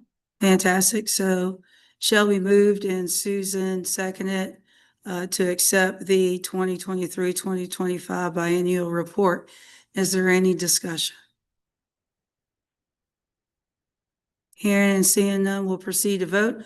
All those in favor signify by saying aye. Any opposed, no. Any abstentions? Motion passes and the report is approved as presented. Next up is item number 2. Replace elementary education test 5001 with new test 8001.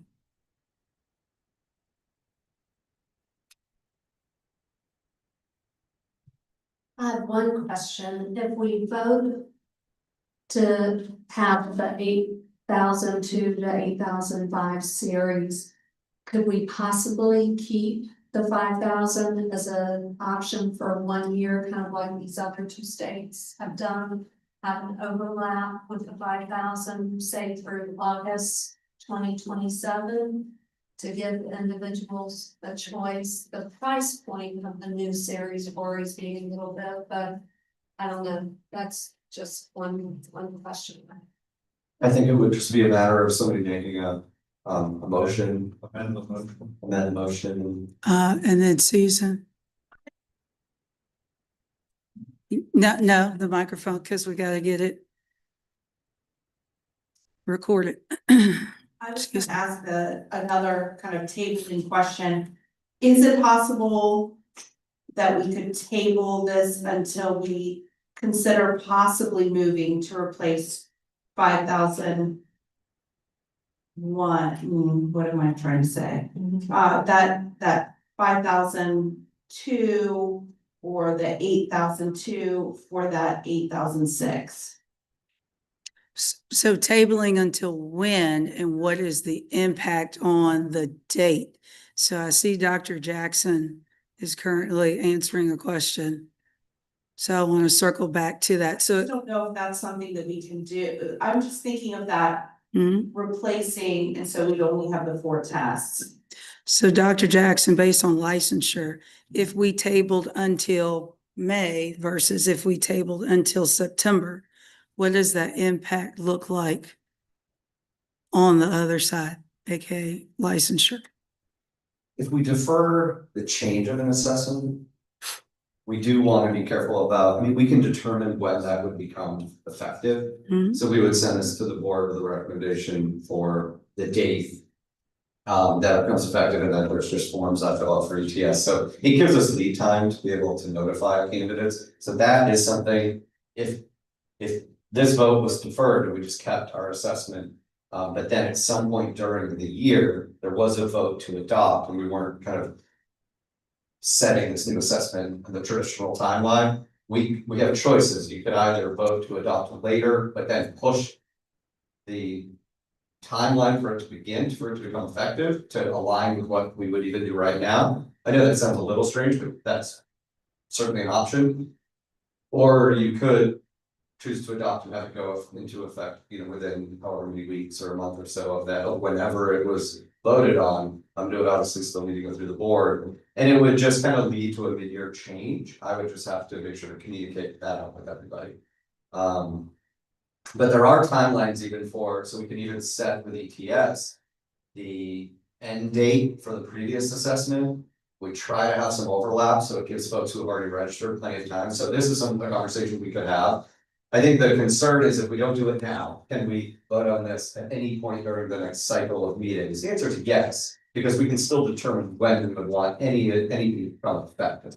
And if you wanted to become effective pretty much right away, then probably a good idea to just create enough of an overlap with the previous assessment, let that run out farther. So people who have registered or who are thinking, I still have time to take the older assessment. Or just set the date. Let's say we did this in November, you can set the date to be July or August if you wanted. Which would be similar to what we would do with it happening right now. Great question.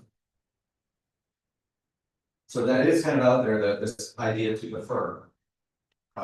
Would it be problematic to approve the 4 tests that match the 4 tests currently in this series and worry about the question of the teaching reading test at a later time? No, that'd be fine. That's actually what this original vote was for, was just to replace the 4 assessments. And it would be accepting the new version of the reading language arts. And we would just keep teaching reading elementary. We just wouldn't even be doing anything with that. So to your point, yes, that's definitely something that could still be considered right now. Then when we have to remove one of those tests, if the new one allowed us to double dip. That would be if we decided, so a few things could happen this way. If you voted to replace the 4 subtests. Right now, with 8,000 series, you can do that, and then you can leave teaching reading alone under the old 5,000 series. And then later, you could vote to replace the teaching reading 5,000 series with the new 8,000 series. That could happen now, later, but she had indicated that lots of people are keeping that assessment for now, because it does change up what the data was gonna look like. You could even just later look at replacing that 1 test without even considering whether or not it was going to replace the first of the 4 subtests, the language arts. And I think as we learned, that question would require a lot more research before we could ever look at that, just to avoid messing with competencies and licensure requirements. So there's still definitely an option to consider replacing just the 4 subtests now, the 5001-4 series, leave teaching reading alone. Or defer and not do this at all until later, and just take more time to look at the impacts of the other assessments. Or vote to replace now with the new 8,000 series for just the 4 subtests, knowing that later we're gonna look at the teaching reading assessment to see if we want to upgrade that to the new 8,000 series at some point. So I'll just kind of hand it back over, but any more questions or discussion about what you might want to do now is fine.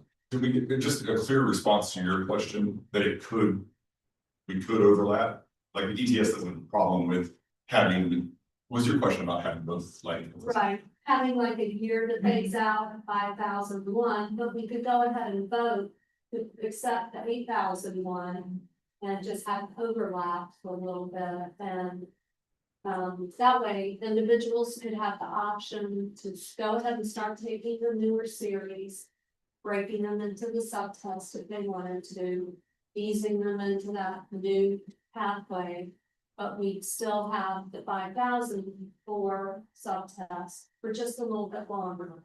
The other 2 states she mentioned were doing that. They had an overlap till August of 2027.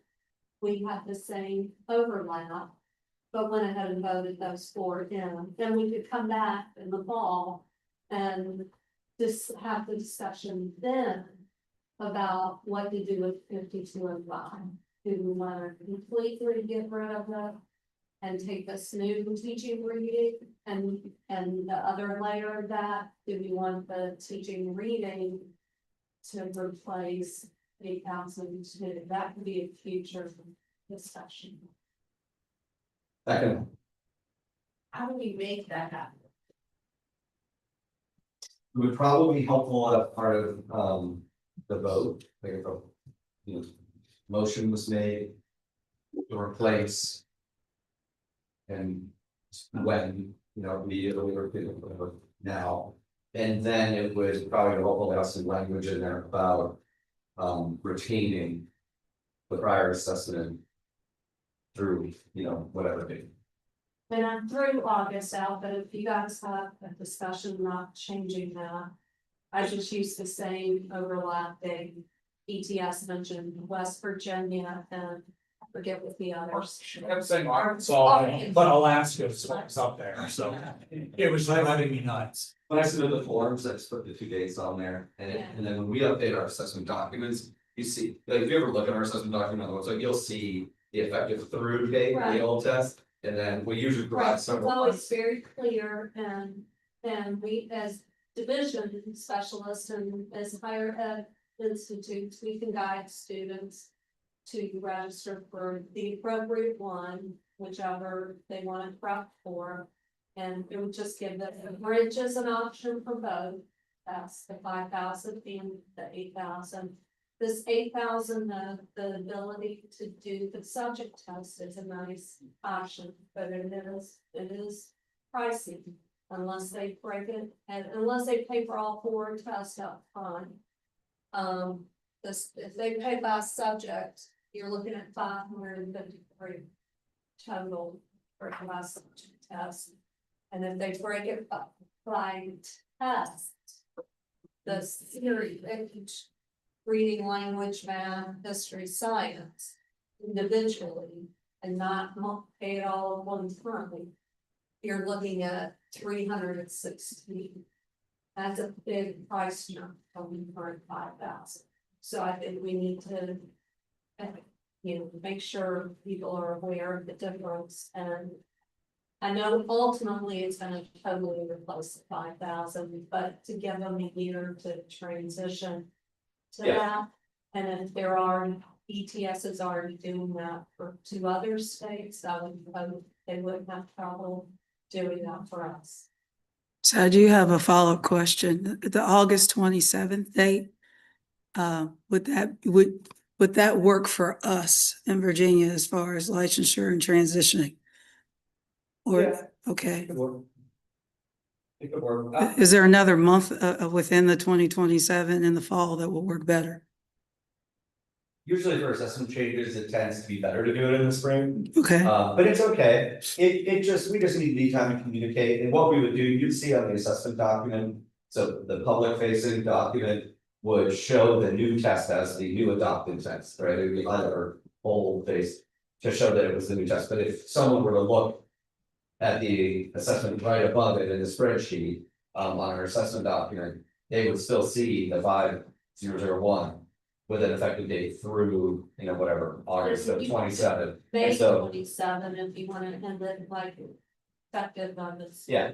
I mean, I agree with you on the site, well, again, not just to present it as I think you're trying to say, if ETS is keeping this test, the test that currently exists alive and available for candidates, and it's less expensive and it still satisfies less requirements than if they have the option, or if we have the option to leave that available for them. But then also say, we are moving forward with, you know, with moving to the new test, which we have to do at some We point. have to. At some point, right, then it gives them both opportunities, and then it's just my responsibility to make sure that's communicated out appropriately. So for a few reasons, so people don't think they have to take both, right? We don't want that. And so people know that if they take the old one, it's still gonna count up through a certain date.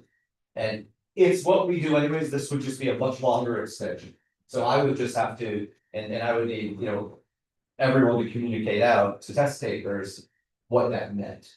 That there for a short period of time, there will be 2 assessments available to satisfy the same licensure requirement. The change does have to happen, it's just a matter of when.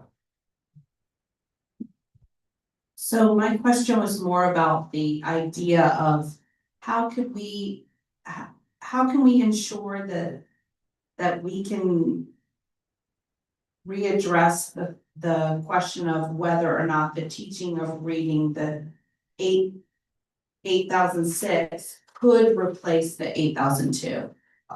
If we vote for those four, I feel like there's not as much incentive for someone to review those more carefully to see if they would match the licensure fees. I think that's something that my team could still work on. We could still explore whether or not, it would certainly be a discussion back and forth. It would probably take some time. And I might have to get policy involved to just analyze the regulations and the competencies. I'm a little nervous about it because clearly it's the upgraded version of the teaching reading is just missing some of the components that the existing, even the 5,000 or the 8,000 version of the language arts test. As I was really hopeful, and the only reason I thought was because I saw 4 on the presentation side. I thought, oh, maybe the newer version of teaching reading is covering everything from the language arts assessment and more, right? So you could choose one or the other to satisfy that one requirement. But if teaching reading, the new version doesn't fit, include all of the competencies or even just the way that it's assessed that the language arts one does, then I need to take some time to look into it, but I feel like we already know that it doesn't do everything that the other test does, so we may just never be able to replace it. I just thought what a great way to save someone from having to take it. Satisfy 2 requirements, kind of at the same time. Part with one larger requirement and then teach and read, that would be great. Just don't know if it's possible. But if we move forward with this, I can still do the homework and we can still bring that back as a topic in the fall to discuss as a board, to dig deeper into that one assessment. Might even be able to bring ETS back and do I can ask them, that gives us plenty of lead time to come back and do just a presentation that only covers the comparison of those assessments to see if it's something that we could really consider doing. And since we've only been using 52 or 5025, we've only been using the current one for about 3 years. I understand what you're thinking is, and that is that it's fairly new. Why go back and address it? But I guess the big difference would be the new test would have that chunking component, which would cause us to really want to look at it to see if that will help. But I understand what you're thinking, and that is, And it's also Yeah. 15 minutes shorter. yeah. And plus the idea that would be to double dip too, that would bring back to, yeah. Yes, yeah, 2 reasons to look Yeah. at it. So we're still open for motions to do something or for further. And I agree. I mean, we have to do something with 5,000 series anyhow, because it's gonna go, was it August the 27th or 28th? It's August 28th, it's gone for good, and I just suggested to be on board when other states were, if we overlapped it with the new for August 27th. Yeah. But it's gone for good, I believe they said at the last meeting in 2020. Okay, yeah, because I think when the new ones come out, it typically has that date and you can grandfather those in until that particular date or whatever that is. Okay, so on the agenda, I see that we have replacing test 5001 and 8001. However, it's however you state the motion. So this is the topic of the vote, not necessarily the motion on the floor. So I'm wondering if it's helpful to have the first test, what was the 5,000 something? 5205. Available for as long as possible, not just, I mean, I don't know what the outer time limit would be, but it seems like people may, I don't know if that would be helpful, but I'm just thinking maybe that should be considered. You could ask what the. Lisa, are y'all still here? Yes. Okay, we have several questions. Andy, you still got the mic? Yes. Can, yes, sir. So. Tell us. Well, are you able to tell us when just the 5001 series will no longer be available for test takers in Virginia. If we just did nothing right now. Great, as the latest schedule is, the 5001 series is scheduled to be discontinued on August 31st, 2028. All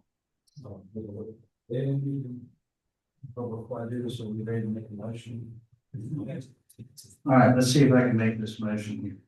Motion to replace the elementary education praxis test with updated tests. Specifically. Jessica, okay? I'm listening because I got to repeat it back to you. 002 placed with 8002. Keep going. 5003. It's a math. I don't know if you want the actual, the subject with 8003. Okay. 5004. That's social studies with 8004. And then 5005, which is the science with 8005.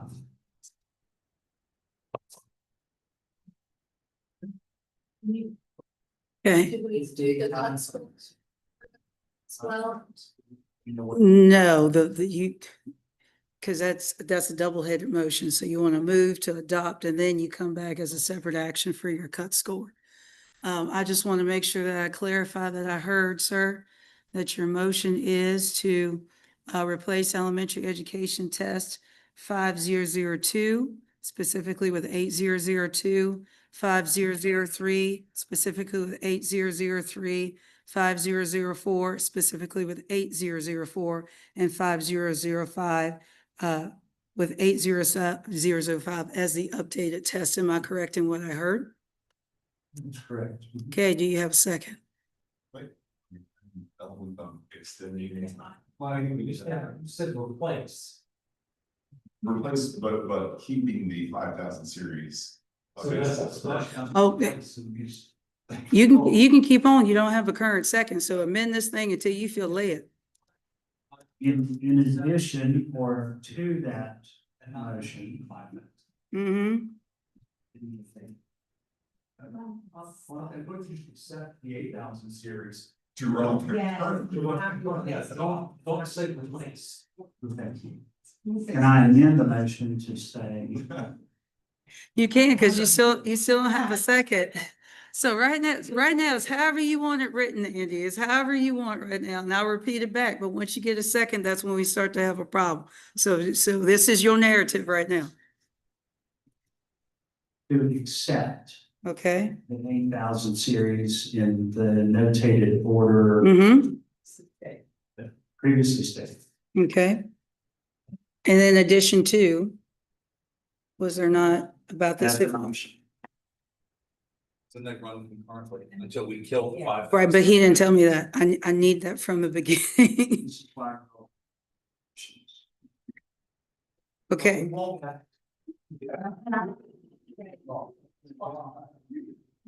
All right, so far what I heard is, And read that back to someone. correct, you're moving to accept the 8000 series in the order of 8002, 8003, 8004, 8005 to run concurrent, and I haven't heard the rest of the statement. To run concurrent with the 5000 series. August 28, that's when it ends. Through August of 2028.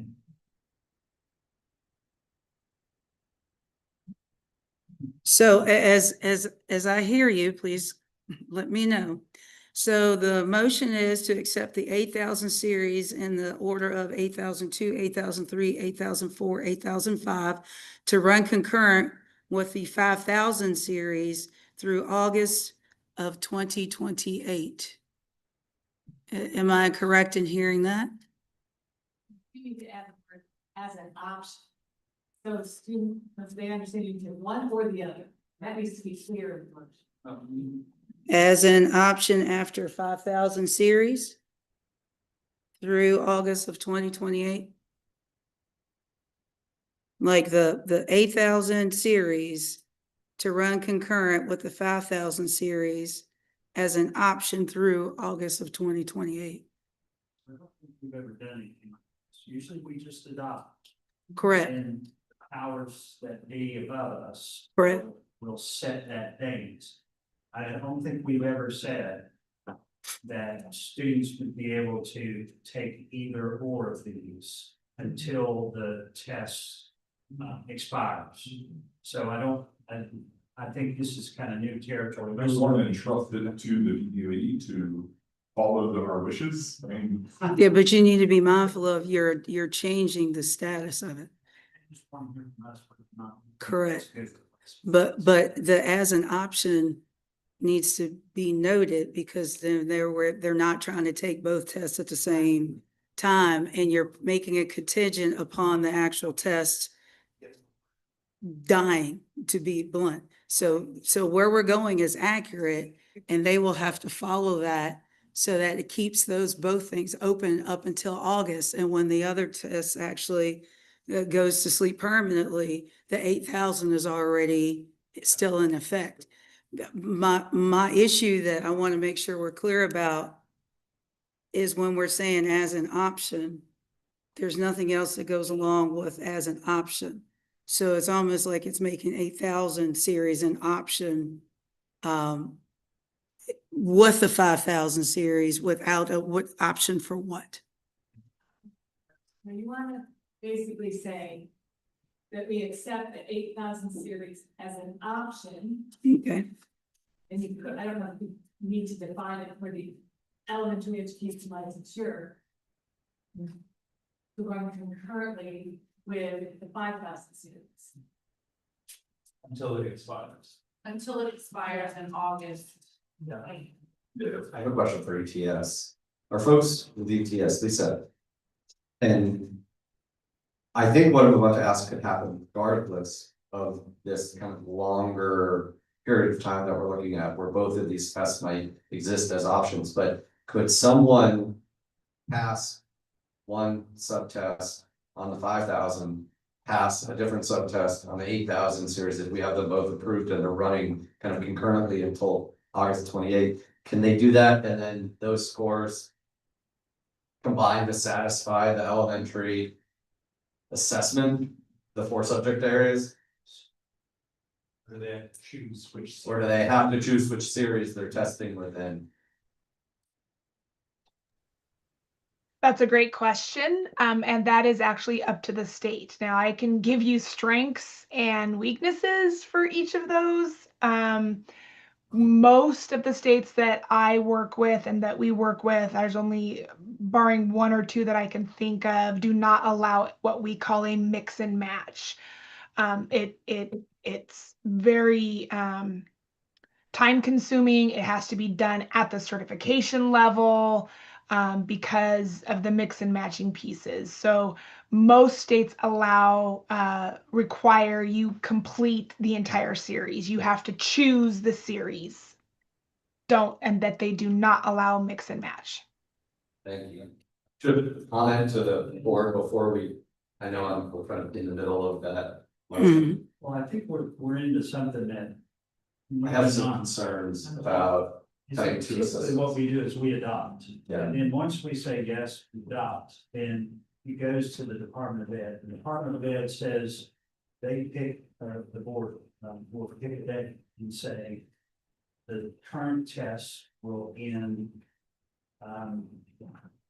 July 2027. And then they start with the assessment page and we'll have that these tests will end and this one will begin on this day. So I think we're into something a little bit unusual that I don't know how the board will accept that. I think it's just for us to say. They'd be all right. My one concern There we are. this would be.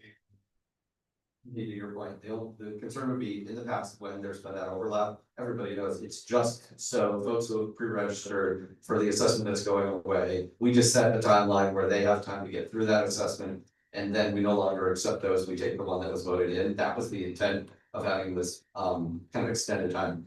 We're talking now over a year, almost close to years of having two tests running concurrently. It's almost a certainty that someone is gonna take both. No, they are. That- Or mix and match. That's what I was really gonna say, that somebody's gonna take one, and then they're gonna take another one, then they're going back for another. Yeah, Shorter reading line charts and then, yeah, they're gonna mix and match. So that brings a whole new issue up.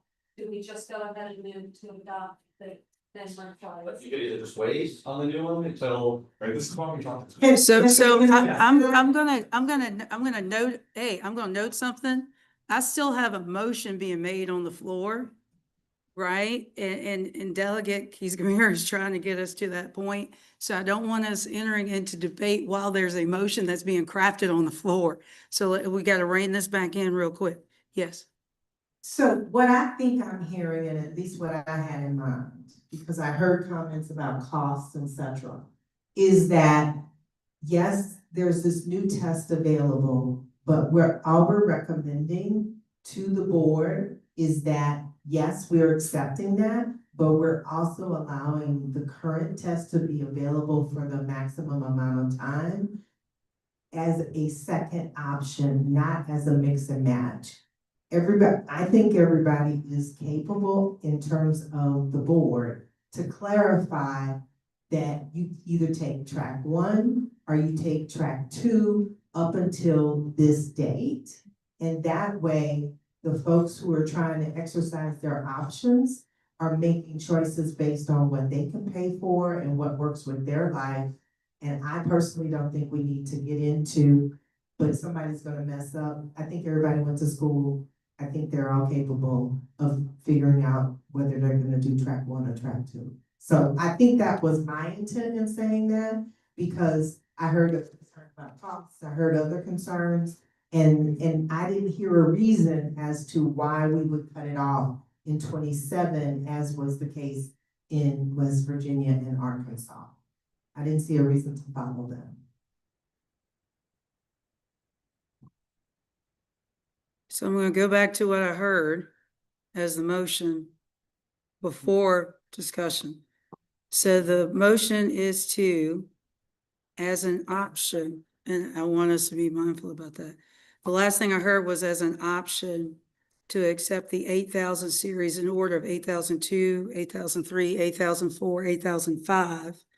To earn elementary education licensure to run concurrent with the 5,000 series until it expires in August of 2028. I would offer some wordsmithing on that so that we're not continging one series. To then say the motion is to accept the 8,000 series in order of 8,002, 8,003, 8,004, 8,005 as an option to elementary education licensure as to run concurrent with the 5,000 series until it expires in August of 2028 as either a sole track of 8,000 series or a sole track of 5,000 series. Is that what I'm understanding now to hear as the motion? Mr. Cox, are you firm with what I have said back? That's it, it's the longest motion. Okay, so Mr. Cox, do you have a second? Thank you. Motion's been made and properly seconded. Is there any discussion? Recommend that we change about that motion to make it easier to execute for you? Like, was there a word that you need? No, thank you for asking that, I appreciate that, we can work this out. I'll have the forms for ETS that I'll need to submit to them to make this official, it would fit best with the board. So I'll put those dates on there and then we'll start our comments. Out, to make sure everybody understands that you just can't mix and match. My biggest concern is mix and matching, but we can get that out to folks, and ETS might be able to help with that. Oh, no, that the latter half of the motion is to be completed as a sole track of 8,000 series or sole track of 5,000 series, no mixing or matching. Yeah. One other point of clarification, that if we're accepting the 8,000 series, at a future date, are we setting the cut scores? Because we can't really like start running toward implementation without cut scores. You can make that a separate motion, but you need to adopt it before you can set a cut score for something you don't have. Yes, it's not listed as an item to vote, the geometry one is, but you can also make a motion from the floor based on of the action of if this motion passes or not to actually accept that series. Any further discussion? Hearing and seeing none, we'll call the question.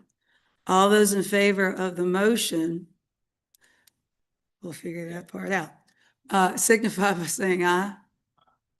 Any opposed, no. Any abstentions? The motion passes. Dr. Moffo.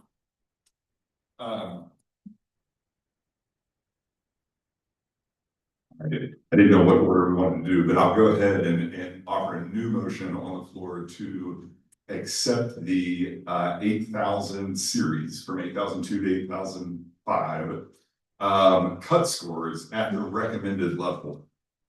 Do you have a second? You need the actual scores, Justa? Yes. Mm-hmm. 8,002, the recommended cut score was 152. Mm-hmm. 8,003, recommended cut score was 152. Mm-hmm. 8,004, recommended cut score was 147. Mm-hmm.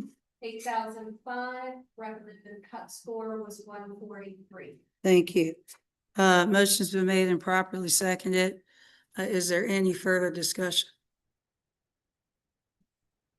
Hearing none, I'll repeat that back. The motion is that we adopt the recommended cut scores for the 8,000 series, being the cut score for 8,002 be 152, for 8,003, 152, 8,004 to 147, and then 8,005, 143.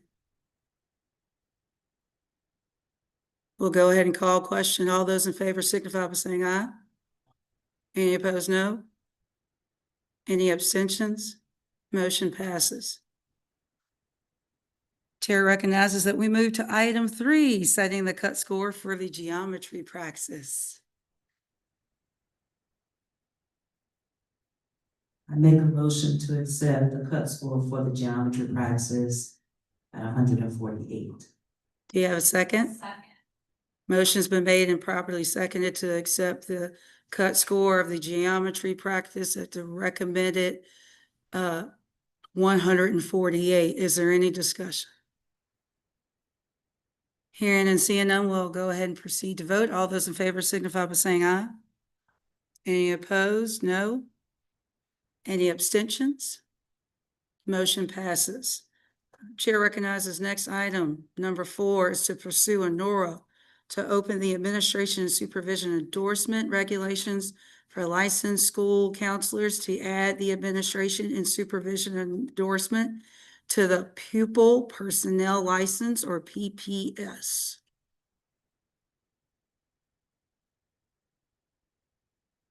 Shelby. Okay. Motion's been made and properly seconded to accept item 4 as presented. Is there any discussion? Hearing and seeing none, we'll proceed to vote. All those in favor signify by saying aye. Any opposed, no. Any abstentions? Motion passes for item number 4. Item number 5, Chair recognizes pursue a NORA to open the administration and supervision endorsement regulations to modify language that could open a pathway for alternate graduate level degrees to satisfy the endorsement requirements.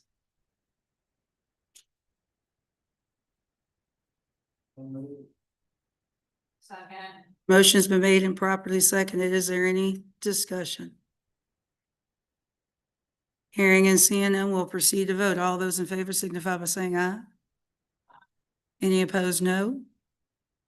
Any abstentions? Motion passes as presented. I would state we don't have on here about the dates. Yep, we would need to also provide a vote for the schedule of dates. And I gotta figure out what presentation were we in for that? I didn't see it on this thing for voting, and so I didn't pull it up. I didn't add it. I wondered about it too. I'm glad you mentioned that. Okay. Fantastic. So we will be looking down here at the bottom gray box, said recommended dates. In conversation, it was noted to change the April 19th date to not just 2027.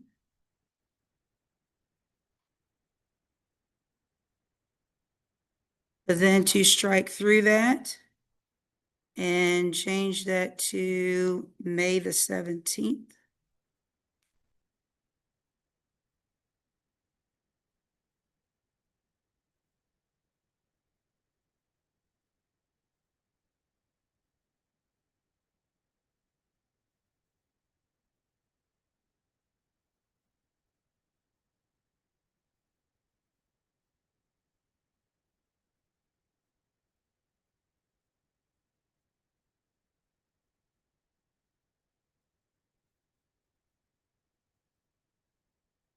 Are there any further changes? And I'm gonna try to make this bigger now.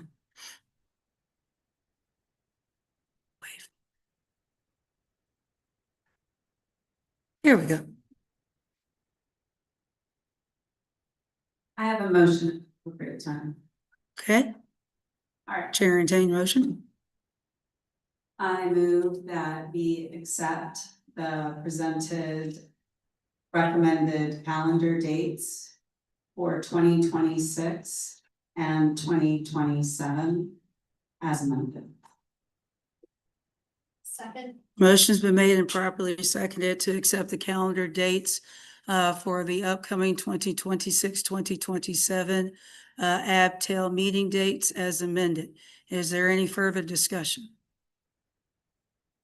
Hearing and seeing none, we'll call the question. All those in favor signify by saying aye. Any opposed? No. Any abstentions? Motion passes. You have accepted the 2026-2027 calendar dates for the Abtel meeting. Moving forward, our next item is liaison reports, and she just walked out the door. Huh? So I don't know that we have any. I don't think we have any. I don't think we reports. have any. No, Mm-mm. no, we don't. Because Monica said she did not, and then I don't.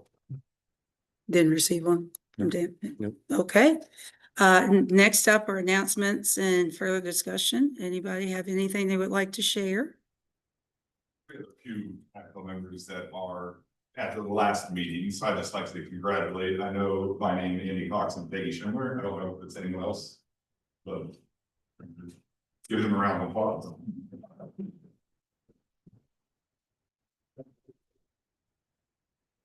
Thank you for your service, Andy and Peggy. You shall be missed. Please make sure you still dial in and help us along the way. Moving forward. Yeah. We love you guys. Thank you. Thank you. Any other announcements or discussion?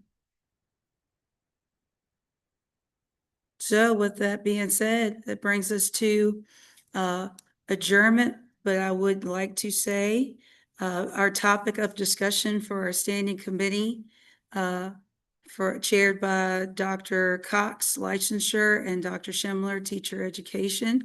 The topic is advice from outgoing members. So we shall have lunch and wisdom from the wise owls. So we'll go ahead and accept a motion to adjourn. So. Second. Okay, I don't think it's debatable at this point because y'all look a little hungry. With that being said, all those in favor signify by saying aye. Any opposed? No.